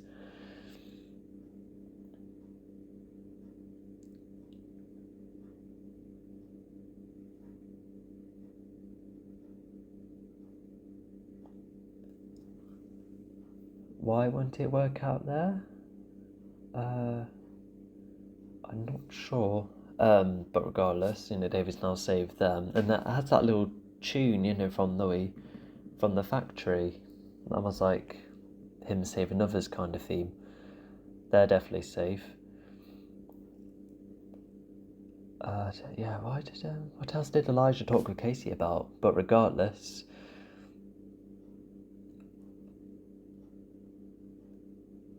bit of a lengthy line, but I suppose it's giving the beast enough information.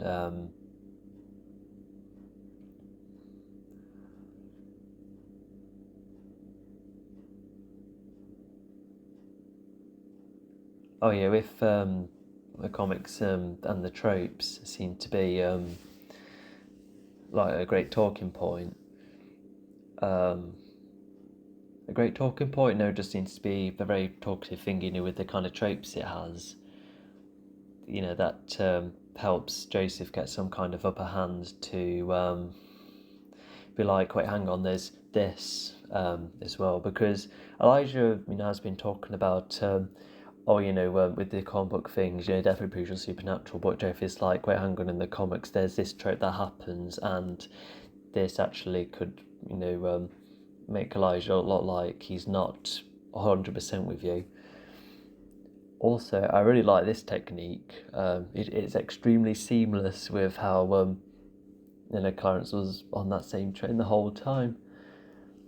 Despite we'll get back to their clan later on, but this in itself is actually like a really good twist, and it's a good spin on it as well, because instead of being like, oh, there was this other supernatural being that survived the all this time as well, but no, it was someone else dying that then affected someone else. And yeah, that's definitely an extremely good twist. And even right then, he doesn't know what to think, because Elijah, because Elijah knows that he wasn't going to make it, but he at least tries to be like, if it wasn't for what happened, not the hold wouldn't have been anything in the first place. And interestingly enough, the beast is like, oh yeah, maybe thankful to be around, but my priority is Kevin, and I never wanted him to be hurt in the first place.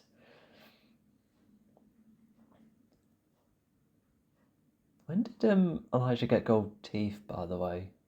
Could that be... Did he go to other prisons before this facility?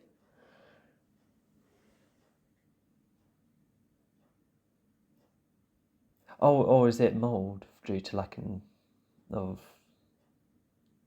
Oh, no, it's mould. Oh, okay. I guess really showing how he hardly cleans his teeth, I suppose.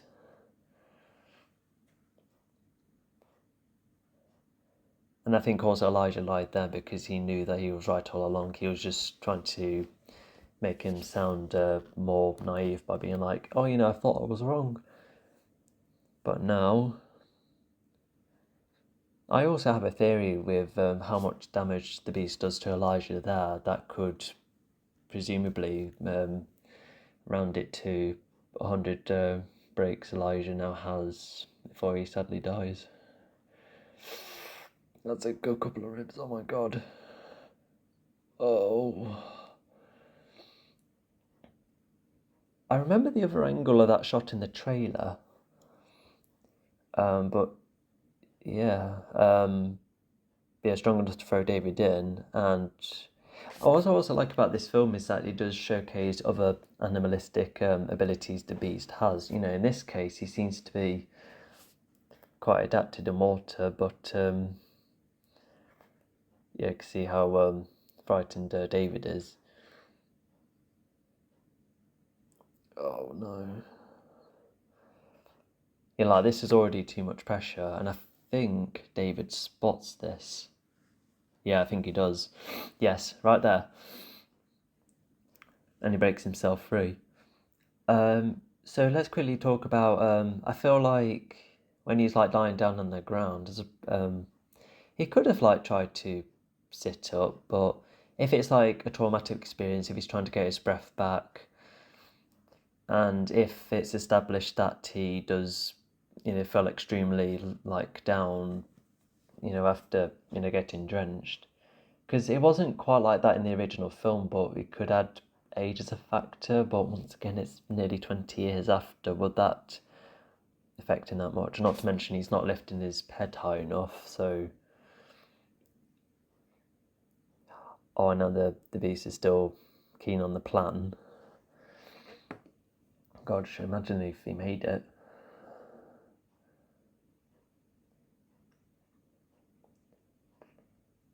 And I think right there, she's almost thinking, this is nearly going too far. We know what you have to do. And if the beast like ran off, Casey wouldn't have caught him just then. I think he must have, been like, okay, so this is where we're going. Yes, time to run. But I guess he could have still done that whilst walking. So I think Casey would have still catch him either way. But also extremely brave of her to confront the beast in this manner. So the name is said again.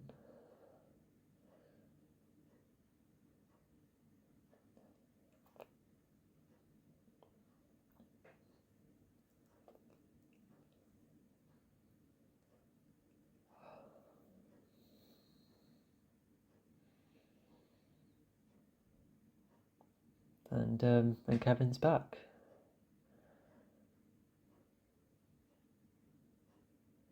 Yeah, because despite what the Horde has done to her,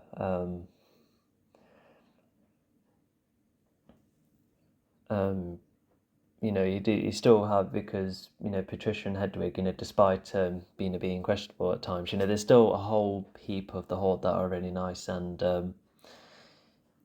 and Kevin is definitely like the most innocent, and Casey wanted him to be around, and yeah, right there,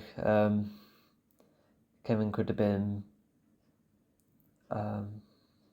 in the forefront for a lot longer, because I feel like the other personalities, they definitely would like take turns every now and again, unless they would have been willing to let Kevin have like most of the forefront for a lot of the time, if not a near permanent amount of time. But yeah, now we're starting to get this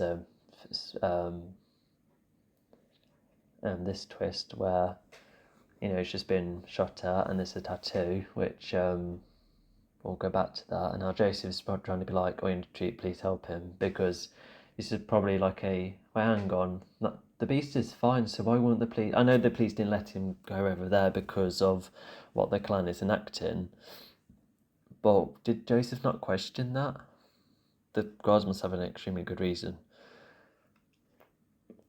And I remember some people saying that this scene would have been better if there was like more people about, because requiring more strength to hold David down.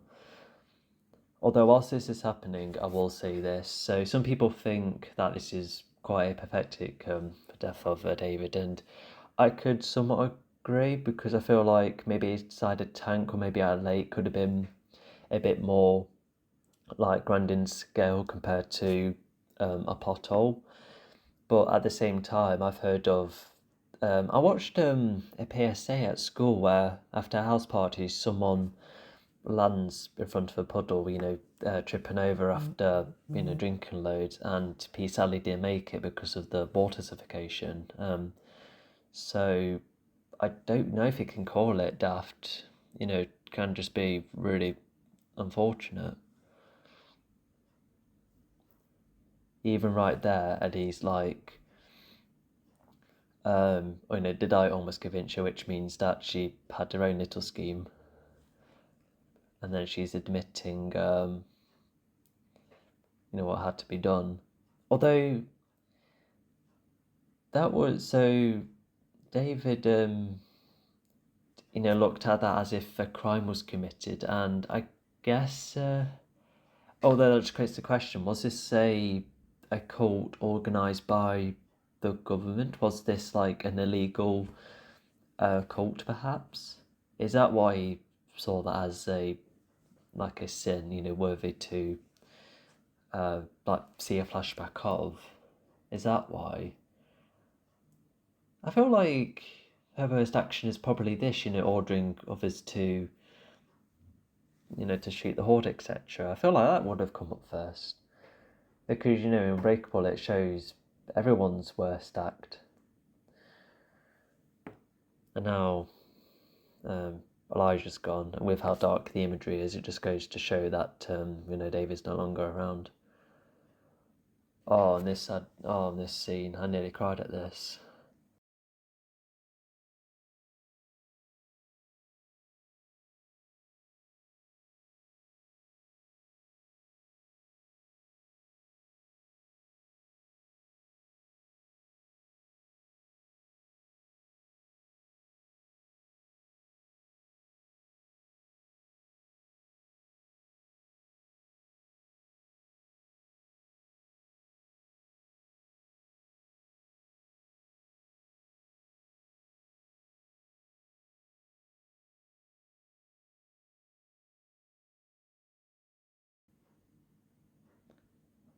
Oh, Samuel, has he brought up before?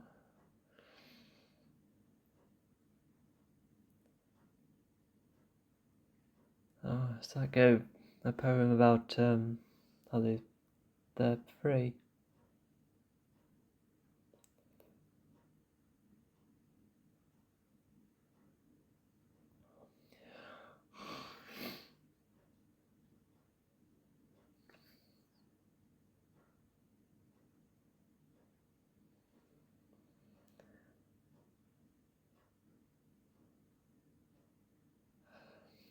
And now Kevin's back one more time.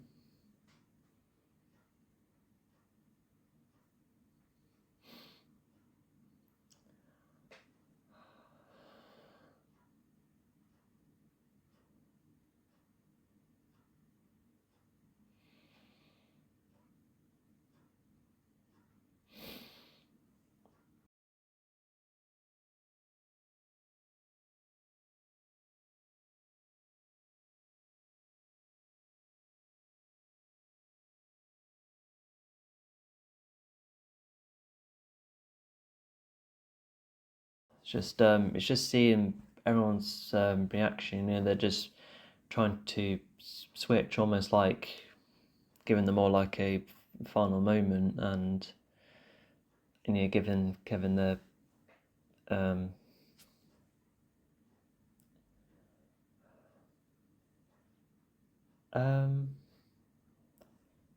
did so I guess Joseph right there. Oh, hang on. Did he think so? No, I don't think we didn't see Joseph watch David being drowned because he was clearly taken far away. But did um did the authorities say something like, oh, he didn't make it from the water tank, but Joseph would have seen him moving. And I feel like Elijah's pretending to be surprised, but, to like catch her off guard, but he apparently was aware of them. I'm surprised I can talk clearly. Yeah, that's like what's happened. And even Nelly right there, talk about a theme of, how everyone should be, like a similar power level. We can't have anyone supernatural above them. Oh, sorry, I'm okay.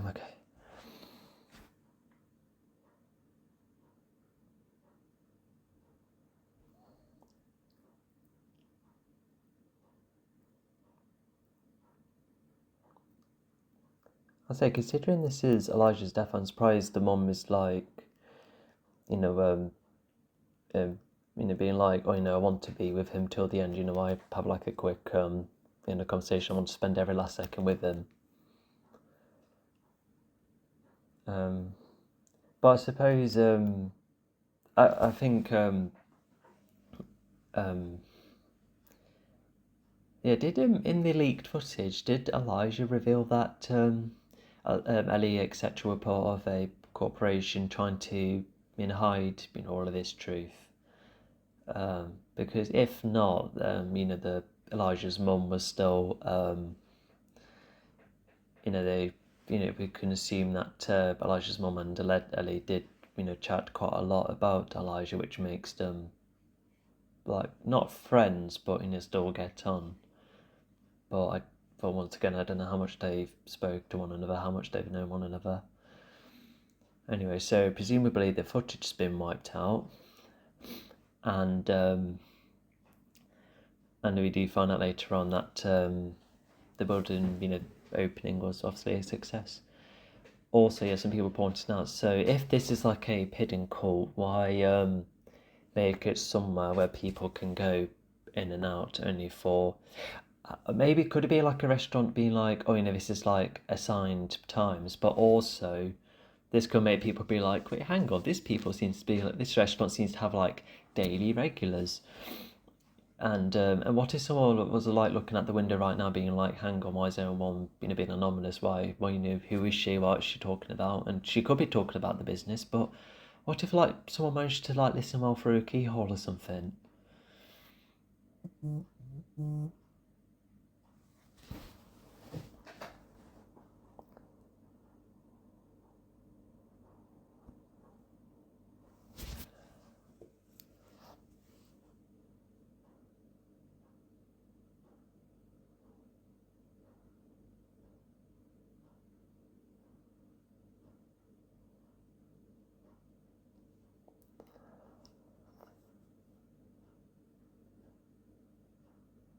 Oh, we saw the solar panels on the tower move a bit, and I think it did that to capture as much sunlight as possible, considering how the sun moves. This also looks like the same comic book area that in Unbreakable. Is it? Like, even we did see the same comic book guy. Was that the same store he was in, or did he move to a different comic book store? I don't know. This just looks reminiscent of the Unbreakable one somewhat. Also, I did see Funko Pops in the background. I forgot they were like a 2019 invention. Also, a bit convenient that she just heard about yet another comic book trope. Right here, but I feel like a moment like that could have been more like, wait, hang on a minute, because if she likes comic books, she, especially if she was fancying her brows, through them, I reckon she would have encountered something like that anytime soon anyway.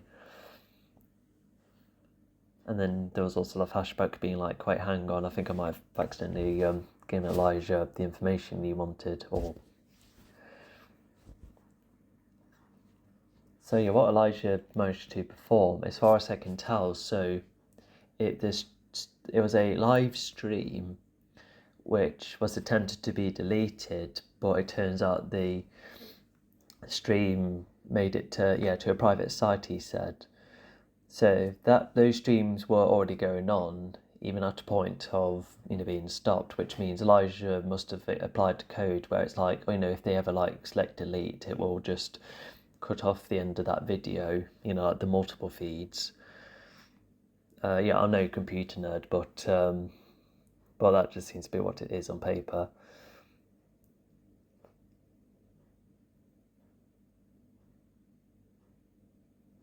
I think Elijah went through many cameras, to create enough evidence and also backup plans, perhaps.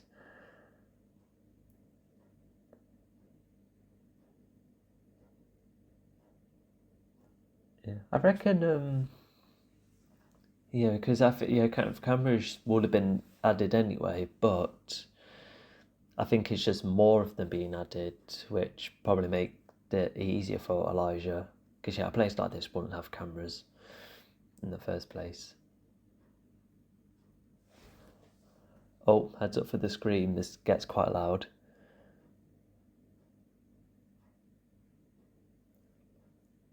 Oh my god, my laptop was just on volume 2, through the headphones. I was just like, oh my god. Yeah, it just made me jump the first time I heard it. And it was quite interesting for that to be filmed through a camera as well, almost as if what she tried to do as a counter ended up being what defeated her.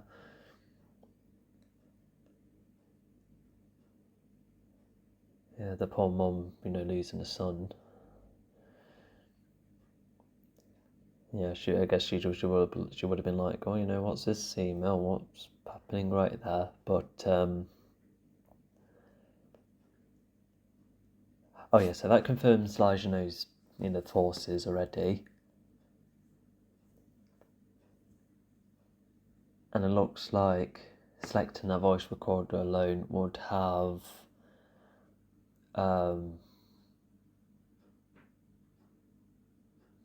popped up all of the videos, unless she did that already. And did that mean Elijah sent it to all of them, or was it the mum who then shared it with the others? I guess it creates a question of how they got each other's Gmail in the first place. Unless I think that's something Elijah would have found out.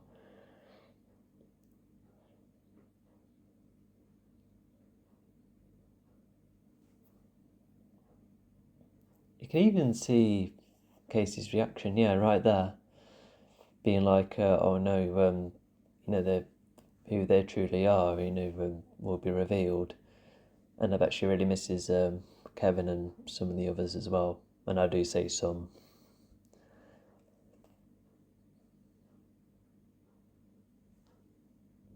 And we see, presumably, that same train again. Because I think the 177 train, it would have... it was either recycled or repaired. And even if you never saw the train station, this would most likely be it. But to end the story in this very area, and not to mention, so if Elijah did send, had the footage on the private site, probably would have found out all of the family members' contact info. Well, I know Casey's not a family to Kevin, but still the closest that Elijah would go for, the one the beast let go, that's definitely the most significant, because, the dad's not around anymore. So now the three of them would have most likely, approached a news station being like, hey, look at this footage we found, these people we once knew, they are supernatural after all. And because otherwise, unless did Elijah send them directly, to make sure they've seen it, or have their own copies at least, but also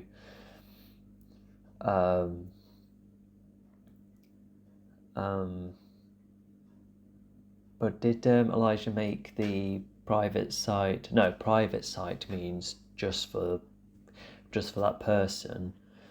So it wouldn't have been made public. Like, they would have made it public, surely. And it looks like that was their intention.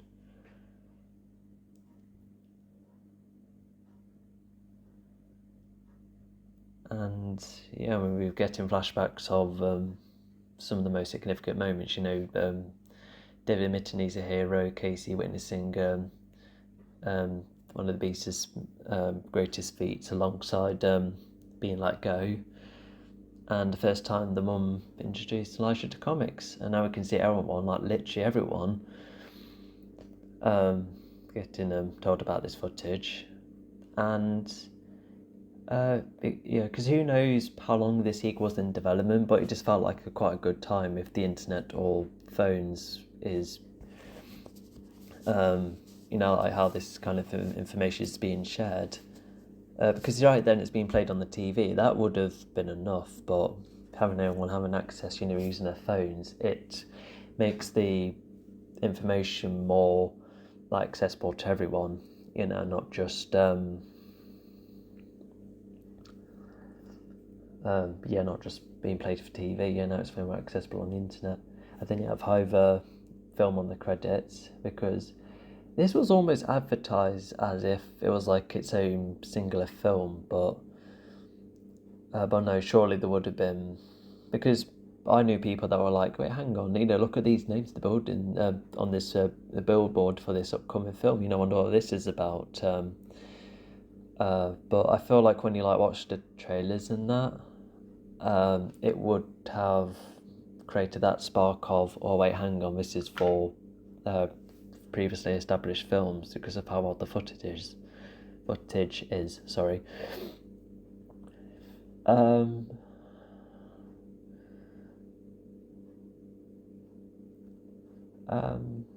Sorry, I'm just stalling. Anyway, we'll just put that thought aside.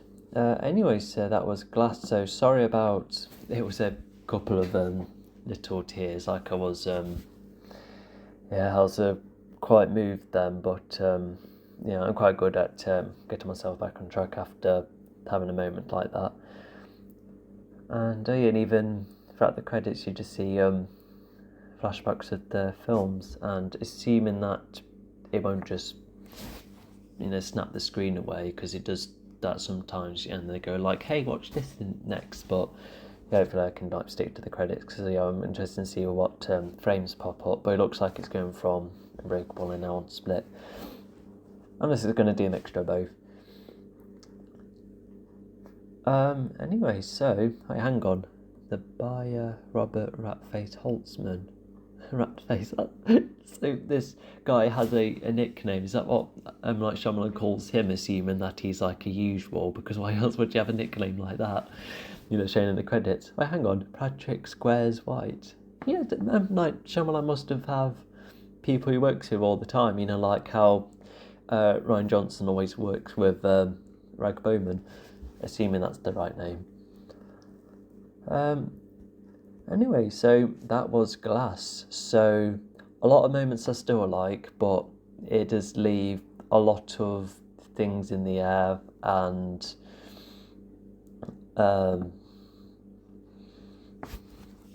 couple of a whole heap of missed opportunities and potential plot holes. And because we've all watched trilogies where where there's almost like a variation of quality. Like, for instance, I guess we'll go for the Spider-Man trilogy, the early 2000s one created by Sam Raimi. So 1 and 2 are kind of close in quality, and then the third one is quite a dip in comparison, according to the main fan base anyway. But in the end, by the end of the day, they are just well-written action superhero films. They're mildly enjoyed, but they're not masterpieces. They're not. It's not Raging Bull. It's not The Godfathers. It's not. I've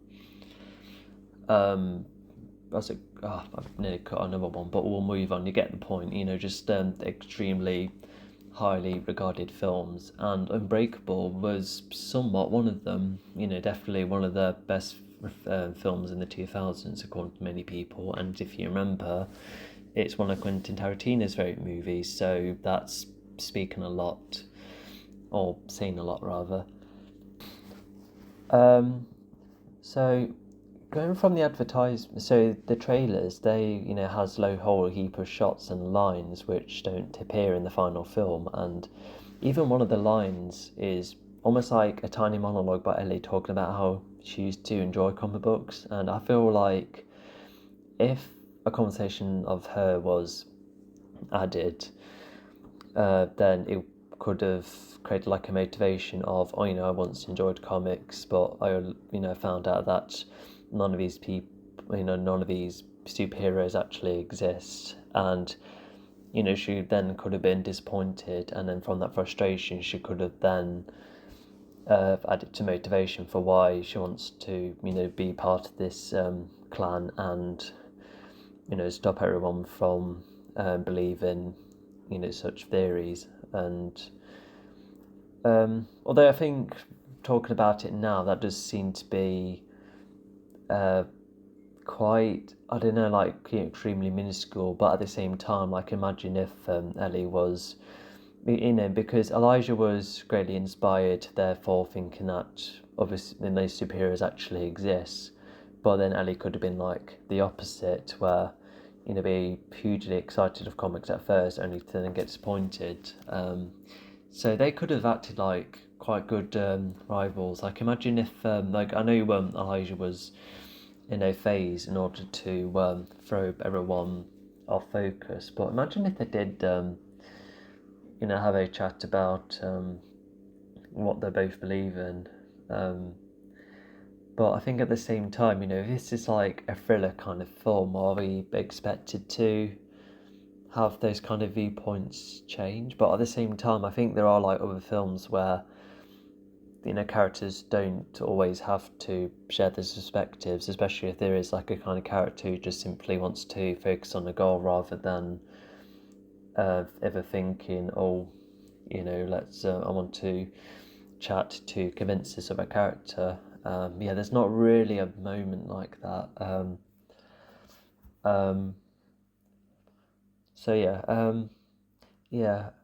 So the whole courting clan thing. So I already talked about how the restaurant disguise isn't quite the best idea, and not to mention, I'm not sure how Elijah knew they existed in the first place, because my favourite theory video, I forgot what the channel's called, he does all sorts of Easter egg hunting throughout the trilogy, and he talks about how, because that phone call scene where Elijah's, talks about a comic he read where there's entities that try to expose weaknesses of heroes, therefore trying to make them normal. But, and whilst there is that connection, but how would he know that that actual clan exists? Did he? Could it be like? Sorry, my voice cracked a bit. Could it be like researching through the cabinets, finding out that Ellie was one of them? But I feel like that should have been shown. I thought, something like that could have been the case. So that's where we do get a bit lost, because even with subsequent scenes, especially with Ellie being like, fame more goal, therefore I do need to disperse for a while, but no one, so she seems to be like quite a leading figure, because no one's like, you failed to convince them people, and now we've had to execute these people, and imagine them, her getting ridiculed for all the information being leaked.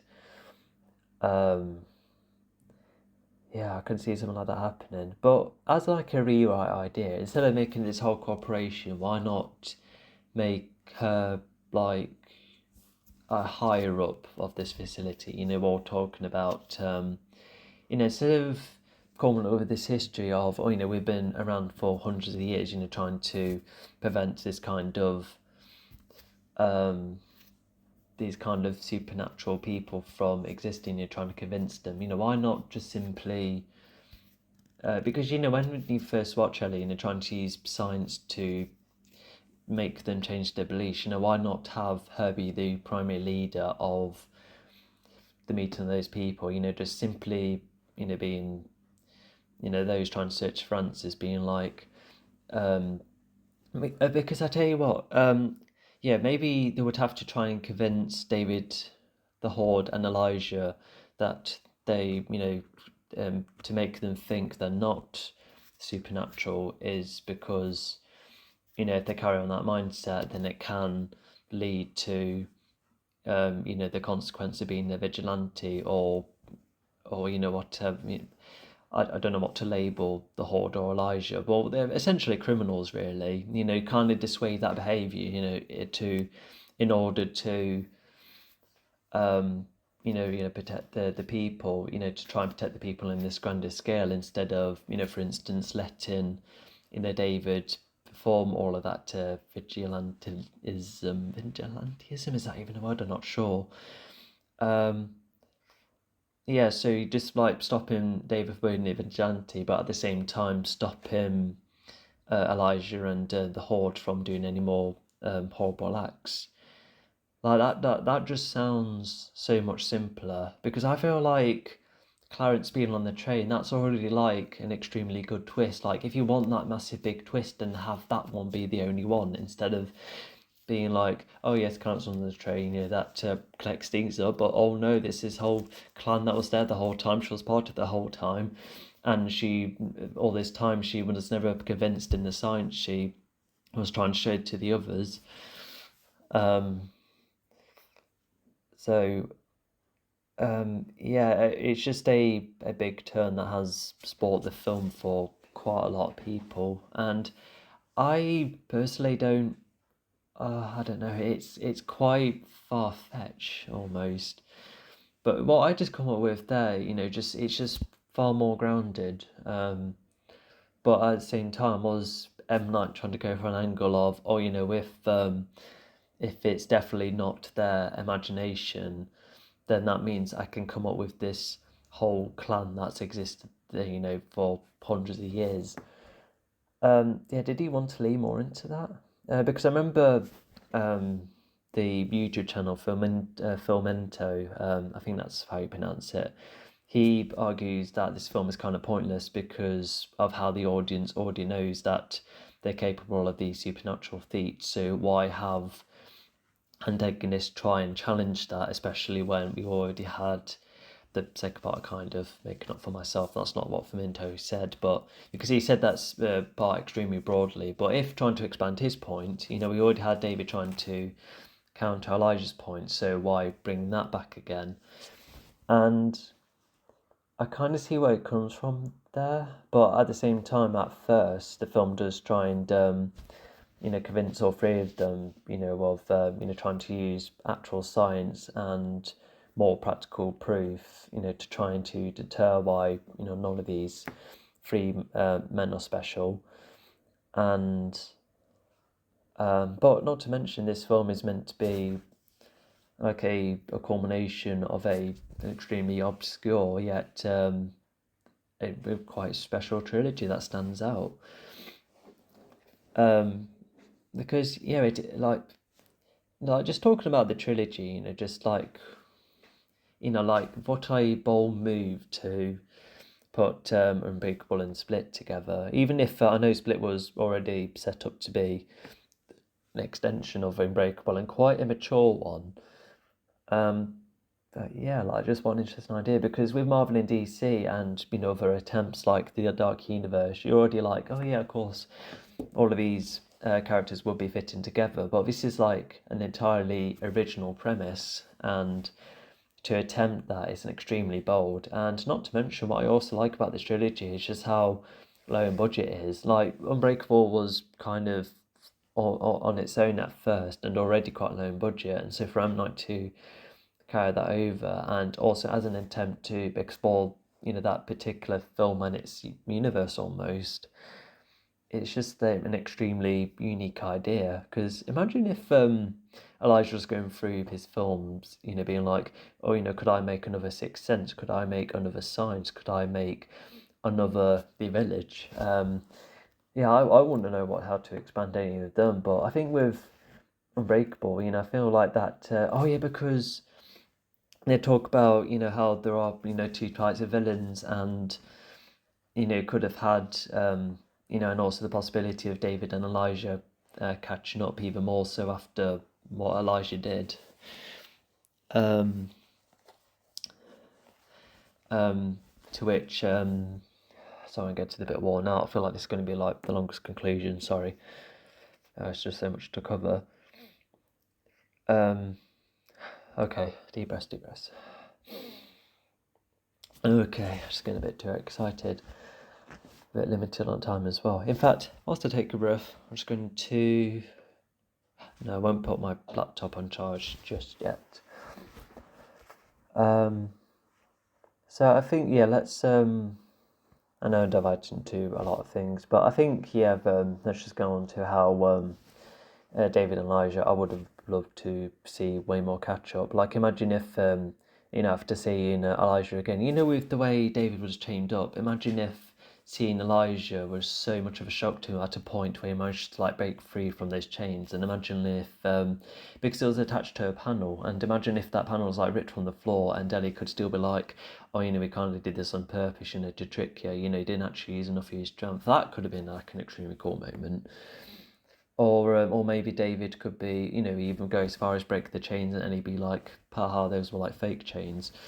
So that's just like, that benefits that. But just imagine if, David was like, oh, Elijah, I still haven't got over what you've done. And also, not to mention, if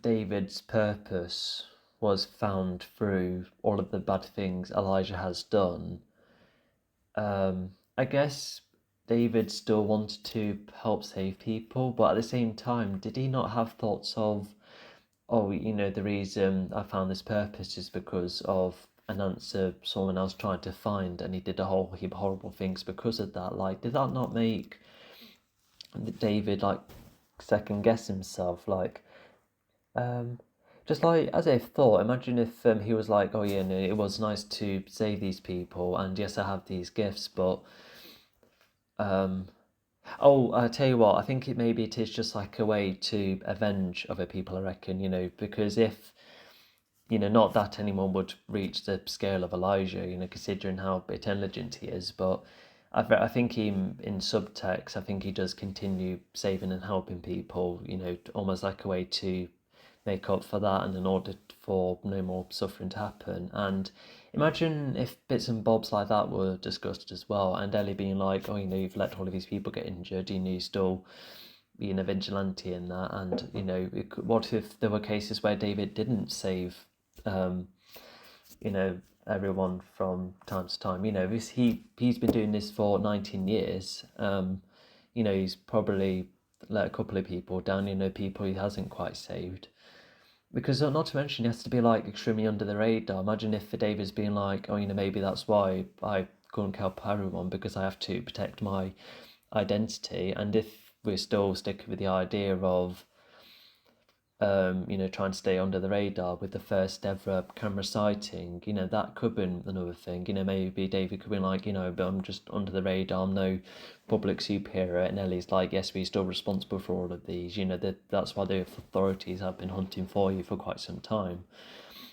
And yeah, imagine if, even Ellie could be going as far as, been doing this for 19 years, you've done it long enough, but not to mention, first time you've been caught, you're a bit behind at the times, are you? Getting a bit old. Imagine if Ellie said something about, something like that. That does sound extremely a bit childish, dissing someone's age. I shouldn't really say that, but just imagine, like, that's a whole heap of conversation potential. In fact, I tell you what, I've made one, my, paper animation thingy, based on, this trilogy, just of David creating another, David, taking down another criminal. You can find this much earlier on my YouTube channel, about like 5 years ago or somewhere, called Done an East Rail 177 short story, whatever. And yeah, I'll tell you what, I am going to maybe make more of those scenes where these characters get to have like more of a conversation or something, almost like extensions of this film. Uh, sorry, just oh my god, what did I? Yeah, sorry, let me just calm down. Sorry. Oh, I need to fan myself. Sorry, I was just getting a bit too excited. Oh, okay. Sorry, that was just like a massive whole heap of ideas. Sorry. I think maybe just talking about those rewriting ideas could be enough, instead of trying to make more of this film's scenes through paper and pencil. I'll pause on those thoughts.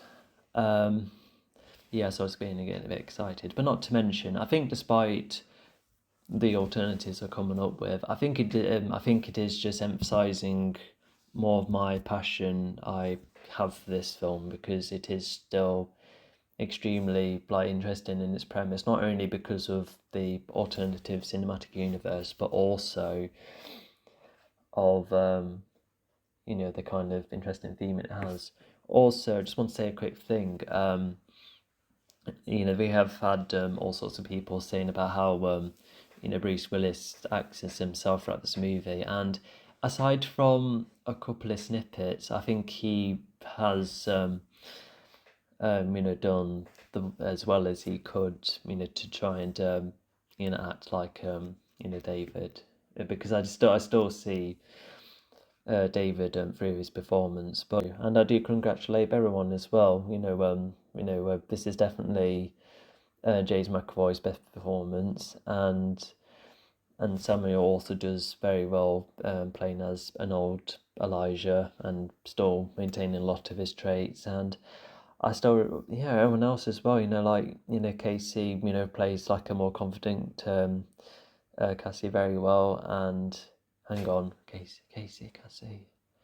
No, sorry, Anya Taylor-Joy. Sorry, like her. Yeah, she plays. Her character more. Not only her character. No, hang on. Let me just rewind. Just like a more confident version of her character. She pulls that off very well. And even Joseph, Vax, his actor, he does rather well as well, because I don't know when the last time he was in a film or a TV or etc. So was this like the first time he acted after 19 years or something? I'm not sure, but I would have been surprised if he hasn't been in anything else, because as a child actor he was absolutely fantastic, and he was rather good here as well. I'm not the biggest acting expert, but I will confidently say that everyone's done an extremely well done job. And I think let's just try and run through. How do we? What do I talk about first? I think just gone to the stuff I'm less familiar about. Like camera work and editing. I've only found one weird editing moment. With the torch drop, and M. Night definitely likes to experiment with the camera work, and he does that quite a lot. And yeah, a couple of quite unconventional ideas, like especially when the shot going down the corridor, following Elijah's movements, but you still see the beast fighting in the background. So for M. Night to continue to be inventive, that's extremely well done. And then music wise, it's Weston and Thornton, coming back, and as well as a whole heap of very rememberable tunes. You have Physics, which is a very catchy tune, really selling the kind of tone this film is trying to go for. And there's a couple of motifs that come back, like the David and Elijah theme, and that Horde theme, because that tune was played when Casey was going through the computer files in Split, but to play that theme while she's looking back at the comic, it giving that similar realization, not only of what she found out so long ago, back in 2017, but what she found out once again about the Horde. and there's other interesting tunes as well, like there's David, breaking down the door and freeing the girls. That was like the same tune, which was very slow and quiet, yet quite thriving. And then there was this other tune where, Casey, touches Kevin, and is a very like sweet, anonymous tune. So, because Weston Thornton, he's the same sorry, the same guy who created all of those animalistic like tunes or sound effects, you could say, which has made up a lot of Split's um, score. But then, to go on to this film where it's a bit more like anomalous tunes, very like under the radar, very spooky at times. Yeah, he's done that extremely well, because I do find it quite interesting for what each film shares, and for James Newton Howard to do the first film and then for West to do this Split and the Glass. I really like the way the music progresses. How each score stands out. That is another feat of this trilogy, I tell you. And and I think going on to the theme as well, as I found out recently, what's the YouTuber called? I am not Robbie. I am Robbie. Is he the guy? I'm not sure. I think his most popular video is called "How Justice League Broke My Heart," as in referring to the 2017 one. But he did a very interesting video essay, despite being subjective, like quite subjective, especially when he was talking about the idea of hiding the truth from the public, and how this film, attempts that kind of theme. But, like I said, despite how subjective it is and how he tries to link it with a couple of real world issues of, attempts to hide certain truths, especially asking questions about Area 51. And the way he talks about how this film attempts that idea, I still really like its approach. And not to mention, when I look at the advertising material, like there's the trailers. I really like the poster. The poster's extremely cool. Just like really showing how, the alter egos are like under the radar, and how they will no longer be by the end of this film. And then there was also those interesting character snippets, which you can find it very earlier on in the Instagram account, with like the character quotes and that.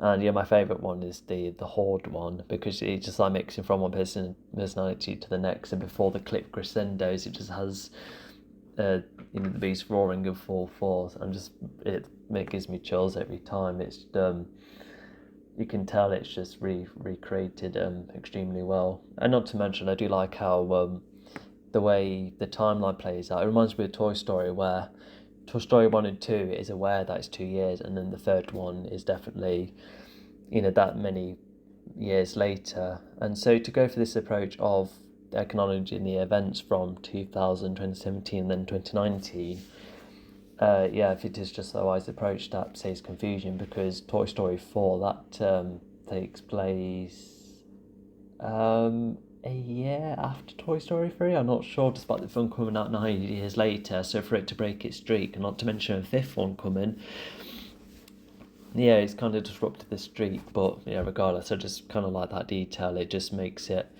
a bit more grounded to our world, almost, with how the way the films line up. And I just remember, when I was getting more invested in this film, there's just the way how these extraordinary men, with the kind of abilities they have at their disposal, the way they're getting questioned and hidden, and the way they're exposed. It's just something like extremely unique about it. And so getting on to the characters, so you do have, Joseph, he still fulfills his role as being the sole believer of David's abilities, and he still continues to never doubt him. And Casey was like the main character of her own film, so for her to be given more of a background role, I can see how that could bother some people, but Um, yeah, like, oh, I don't know. If this film was longer, does that mean she would have visited Kevin more? Um, I could see that happening. I think I would have liked to see that. I think that too that would have probably made it up. Um, if not, I guess we would have seen. I don't know, because we've already seen how she's happy going around school and how she seems to enjoy her time at the foster home. She seems nice and relaxed there. So though that does enough of that side of things, but if she was, talking with Ellie and Kevin more, or what if she did chat with like David or Elijah more? Imagine that. That could have been so cool. And anyway, we do have Joseph, Mrs. Price, and um, Casey. Having that little plan together to all confront Ellie, but then they do just kind of talk about plot stuff. But imagine if they do talk about more of how different their lives are because of who they have been involved with, whether it's a family member or not. Like, that could have been something. And I am just talking about conversation ideas, but I guess it just would have helped explore more of that theme. And I think also just something else I've thought of, the tone. Some people have criticised it for being like tonally off because you have, but I don't know. It's just like it does capture its predecessors quite well in a couple of cases, but I think at the same time it's trying to have its own identity with being very like quite a classier approach almost, like as a way to blend both the grand scope of Unbreakable, grand scope. Well, it just felt very grand with like the kind of like the kind of shots it has, and then you still have the gritty maturity of Split from time to time. So I can see how this film probably has the least personality compared to the Unbreakable and Split, but I don't know, just still like their approach. And I think by going for more unique blends, it helps them blend them all together quite well. Because when you look at Phase 1 of Marvel, for instance, it's Iron Man's very gritty, Captain America's, I guess, like very general with his action, and I guess, also being a World War II film as well, being if Captain America's films are very themed with government and politics, well, from time to time anyway. And yeah, well, then also just the first Iron Man being gritty, but you also have the Hulk. That's probably like one of the more grounded stories, quite sciencey at times. And then you have Thor, which is definitely more of a fantasy film. And when you then go on to Avengers, it does remind me of like a normal everyday action film. It does does its best to blend the minor fantasy elements, the grittiness, the cosmic side of things, and it does have the council as well, where it does make it a bit tad political at times. So it's just if I just can it's just the idea of a singular approach that helps put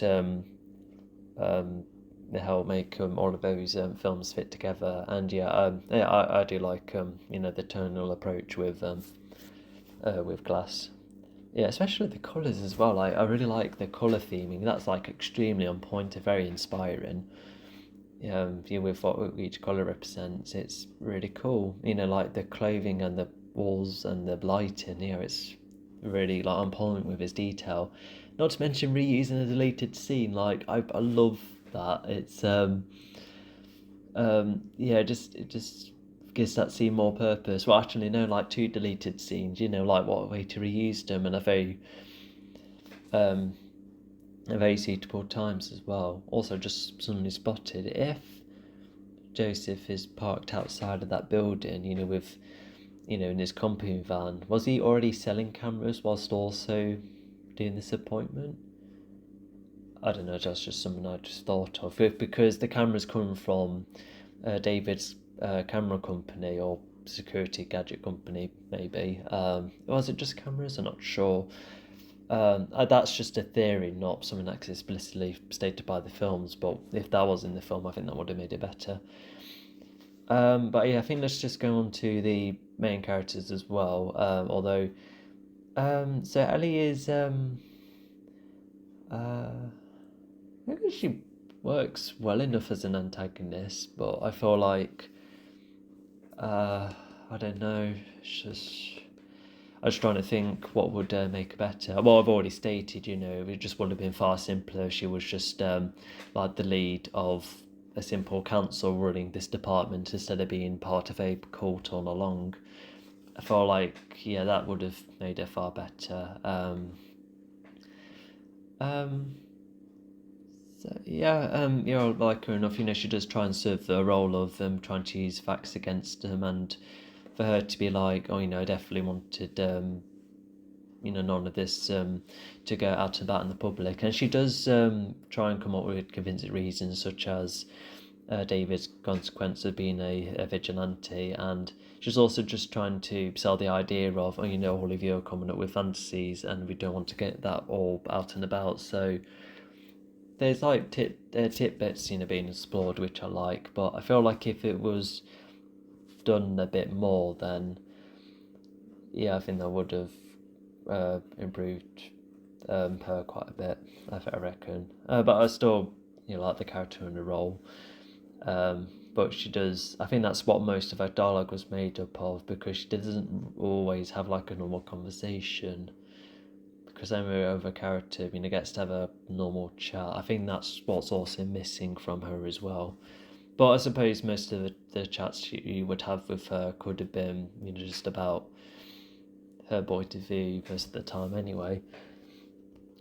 But yeah, now let's go into the other characters. So I've already talked bits and bobs about David, and yeah, no, despite the limited screen time, I still really like because in Unbreakable it was, some bloke who's appeared in his life being like, oh, you could be special due to these ideas I have, and he's like, no, I don't think so. But then over time, he's finding his own information, you could say, alongside ideas given by Elijah, and that's where through that he's like, oh, maybe I am supernatural after all. But then you have a presumed authority being like, actually no, that's not quite the case due to these reasons. And but then Elijah convinces David again, because when you look back on Unbreakable, there is like, yeah, the weightlifting is quite, like a bit of a stretch. And in the train crash, you could have presumed that he was in, like, how would he protect himself from a train crash like that? Could he, like, be under the chairs or something? I don't know, especially if no one else survived. I don't know, they just feel like massive stretches, which Ellie does try and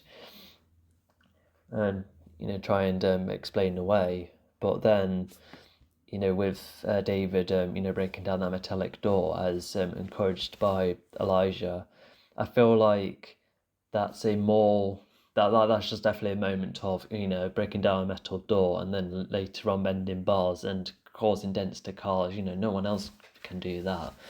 So it's just a more conviction, which gets David back in action again. It is quite a bit simplistic. I'm gonna go back to how I probably would have approached it, but just not to mention, I just love the the poncho costume, the superhero costume. It's just extremely like iconic and memorable, and it makes him like shrouded, and it still makes him look tough at the same time. And I like the added beard as well. It just goes to show that even if he is a bit withered, he's still extremely capable of what he's able to do. And yeah, then you have the Horde that we see more personalities, especially with the totally different status quo. They're all fighting for the spotlight. Seeing even more personalities, even some just having like one line, and you already get the idea. One likes to be poetic, one is Spanish, one likes to spoil the ending of films. A couple of them are twins. Yeah, like there's like even more of that exploration, and then you still get little bits from Jade and Barry, and yeah, that whole the spotlight is more shared, but then you have see more of the Beast's capabilities, and also even more variation to the dynamics. How he's like willing to take down guards, and also just like being led by Elijah after their bonding, and how he continues to spare Casey. Like that is it just adds way more to him. It's almost as if Split gives him like a really good solid introduction, and then this film like continues, like explores more of the Beast more, and I feel like that's another thing that this film already does extremely well. Not to mention Elijah, just the way he's able to chat with all of the personalities, and saying how Hedwig is special as well because he's ninth forever, which is as he describes as incredible. And yeah, and the way he believes the Beast's capabilities, and Elijah is amazed by the Beast as opposed to being scared by him. So that's like a lot of the character dynamics which M. Night just absolutely nailed. And but yeah, speaking of Elijah as well, he doesn't go through any arcs because he's already stuck with his belief throughout. But for hang on, I'm just going to plug my laptop in.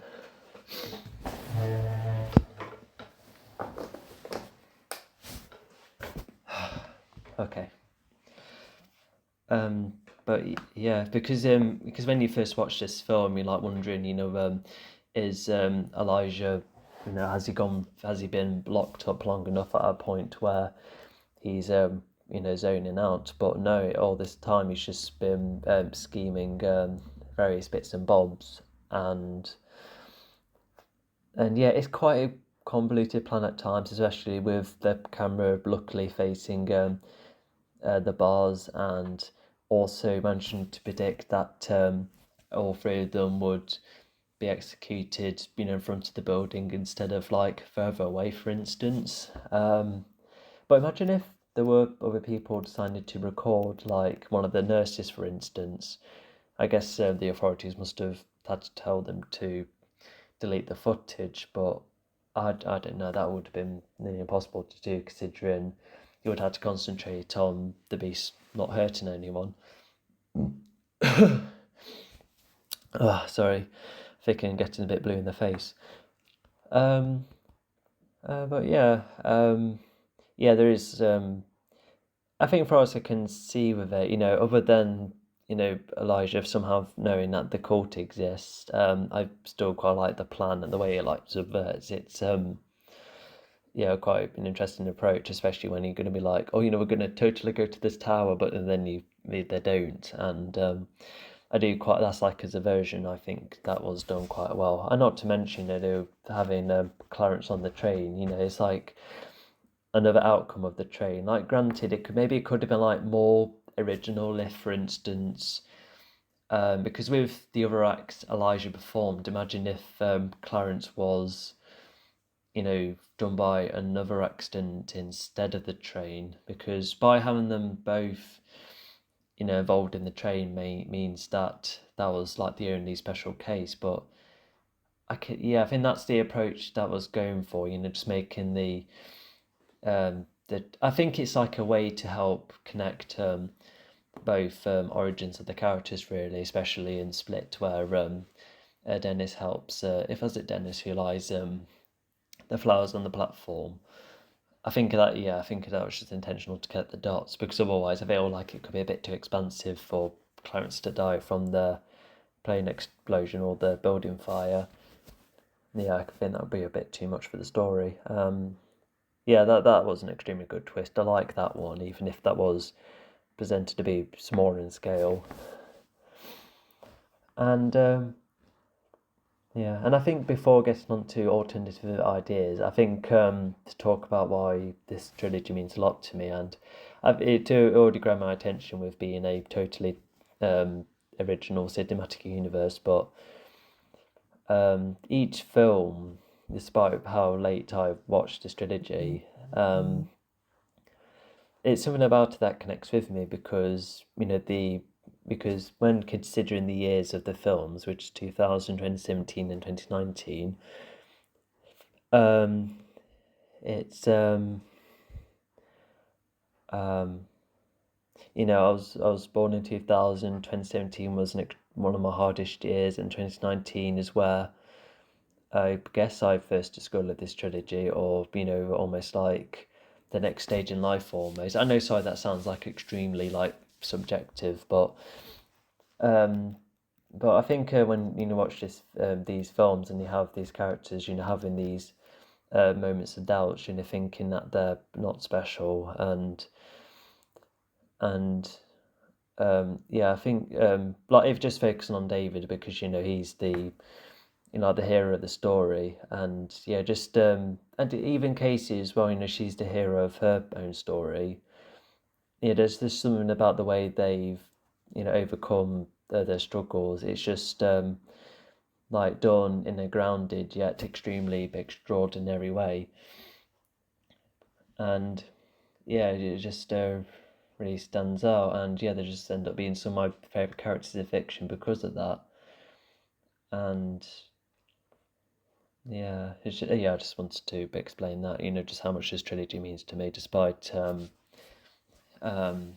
going on to the next section. So I'm just going to think about, so I guess we can just talk about what people didn't like about this film, such as the limited time of David and how he was killed off, and how some people weren't too keen on the tone, or how some people thought it was like weirdly paced, which it's still a basic three-act structure quite well at times, but definitely not as well done as Unbreakable. But I think Split was better at the storage structure better as well. Just once again, how I do it.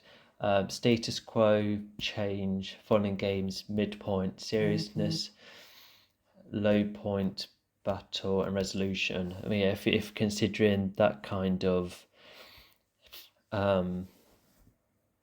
if considering that kind of story structure that I like to use, then yeah, Glass does manage to achieve that at times, but just once again, Unbreakable does that like extremely effortlessly. Yeah, like, just like really on point with if it's emotional beats. But so and also some people didn't quite like the whole blocked in the facility thing, because a lot of people really like the opening minutes about how it's David hunting out for the Horde, and whilst that could have been like a really cool film idea on its own, but it just creates the question of how to use Elijah, because uh, there's something. I just feel like this is definitely like a reasonable approach, with all of these characters having these beliefs, and not to mention Elijah already being locked away from the public. Then this is already like quite a good premise, because I guess what he could have done is to have David take more of a longer time to find the Horde, creating more suspense, and he could have had Elijah, witnessing the reports, and then when they finally join the the same facility Elijah is in, that's where Elijah could be like, oh, hey, you two, I've been watching you two in action, and also Elijah probably going on to research as well. But that would have meant far less time for the other characters to have a chat with one another, especially Casey talking to Kevin, and also Joseph and Casey and Mrs. Price having, that would have meant them three having less of a conversation as well. So what would a different version of this trilogy look like?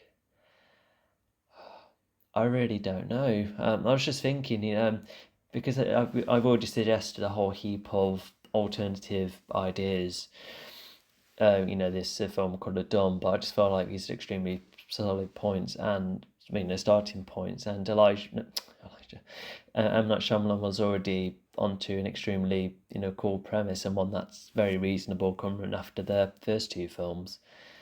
And yeah, sure, this film is flawed, and it could have been improved quite a lot of times. And But, looking back, this is definitely, when talking about legacy sequels, this is still better than a whole heap of modern films recently. Granted, Maverick's better, Cobra Kai is better, Beverly Hills Cop 4 is better. But, this is still, respecting the legacy of its films, definitely better than, other familiar attempts, because I don't want to be part of the crowd, talking about how Star Wars or Marvel were ruined multiple times because, you already have a whole heap of people watching. I will admit that I have been disappointed from time to time, but I do at least try and give films a shot first, just seeing from my own experience before comparing my feelings to others or reactions to others. So yeah, just because I do like to treat films carefully, treat films equally and fairly, even if some have completely flopped in execution compared to others. But this film isn't sure it can be.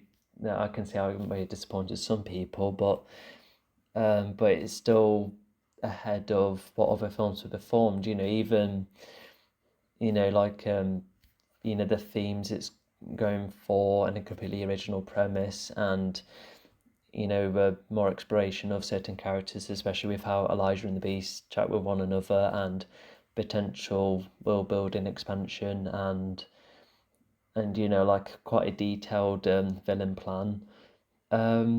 These are aspects that have been done far better compared to other modern media.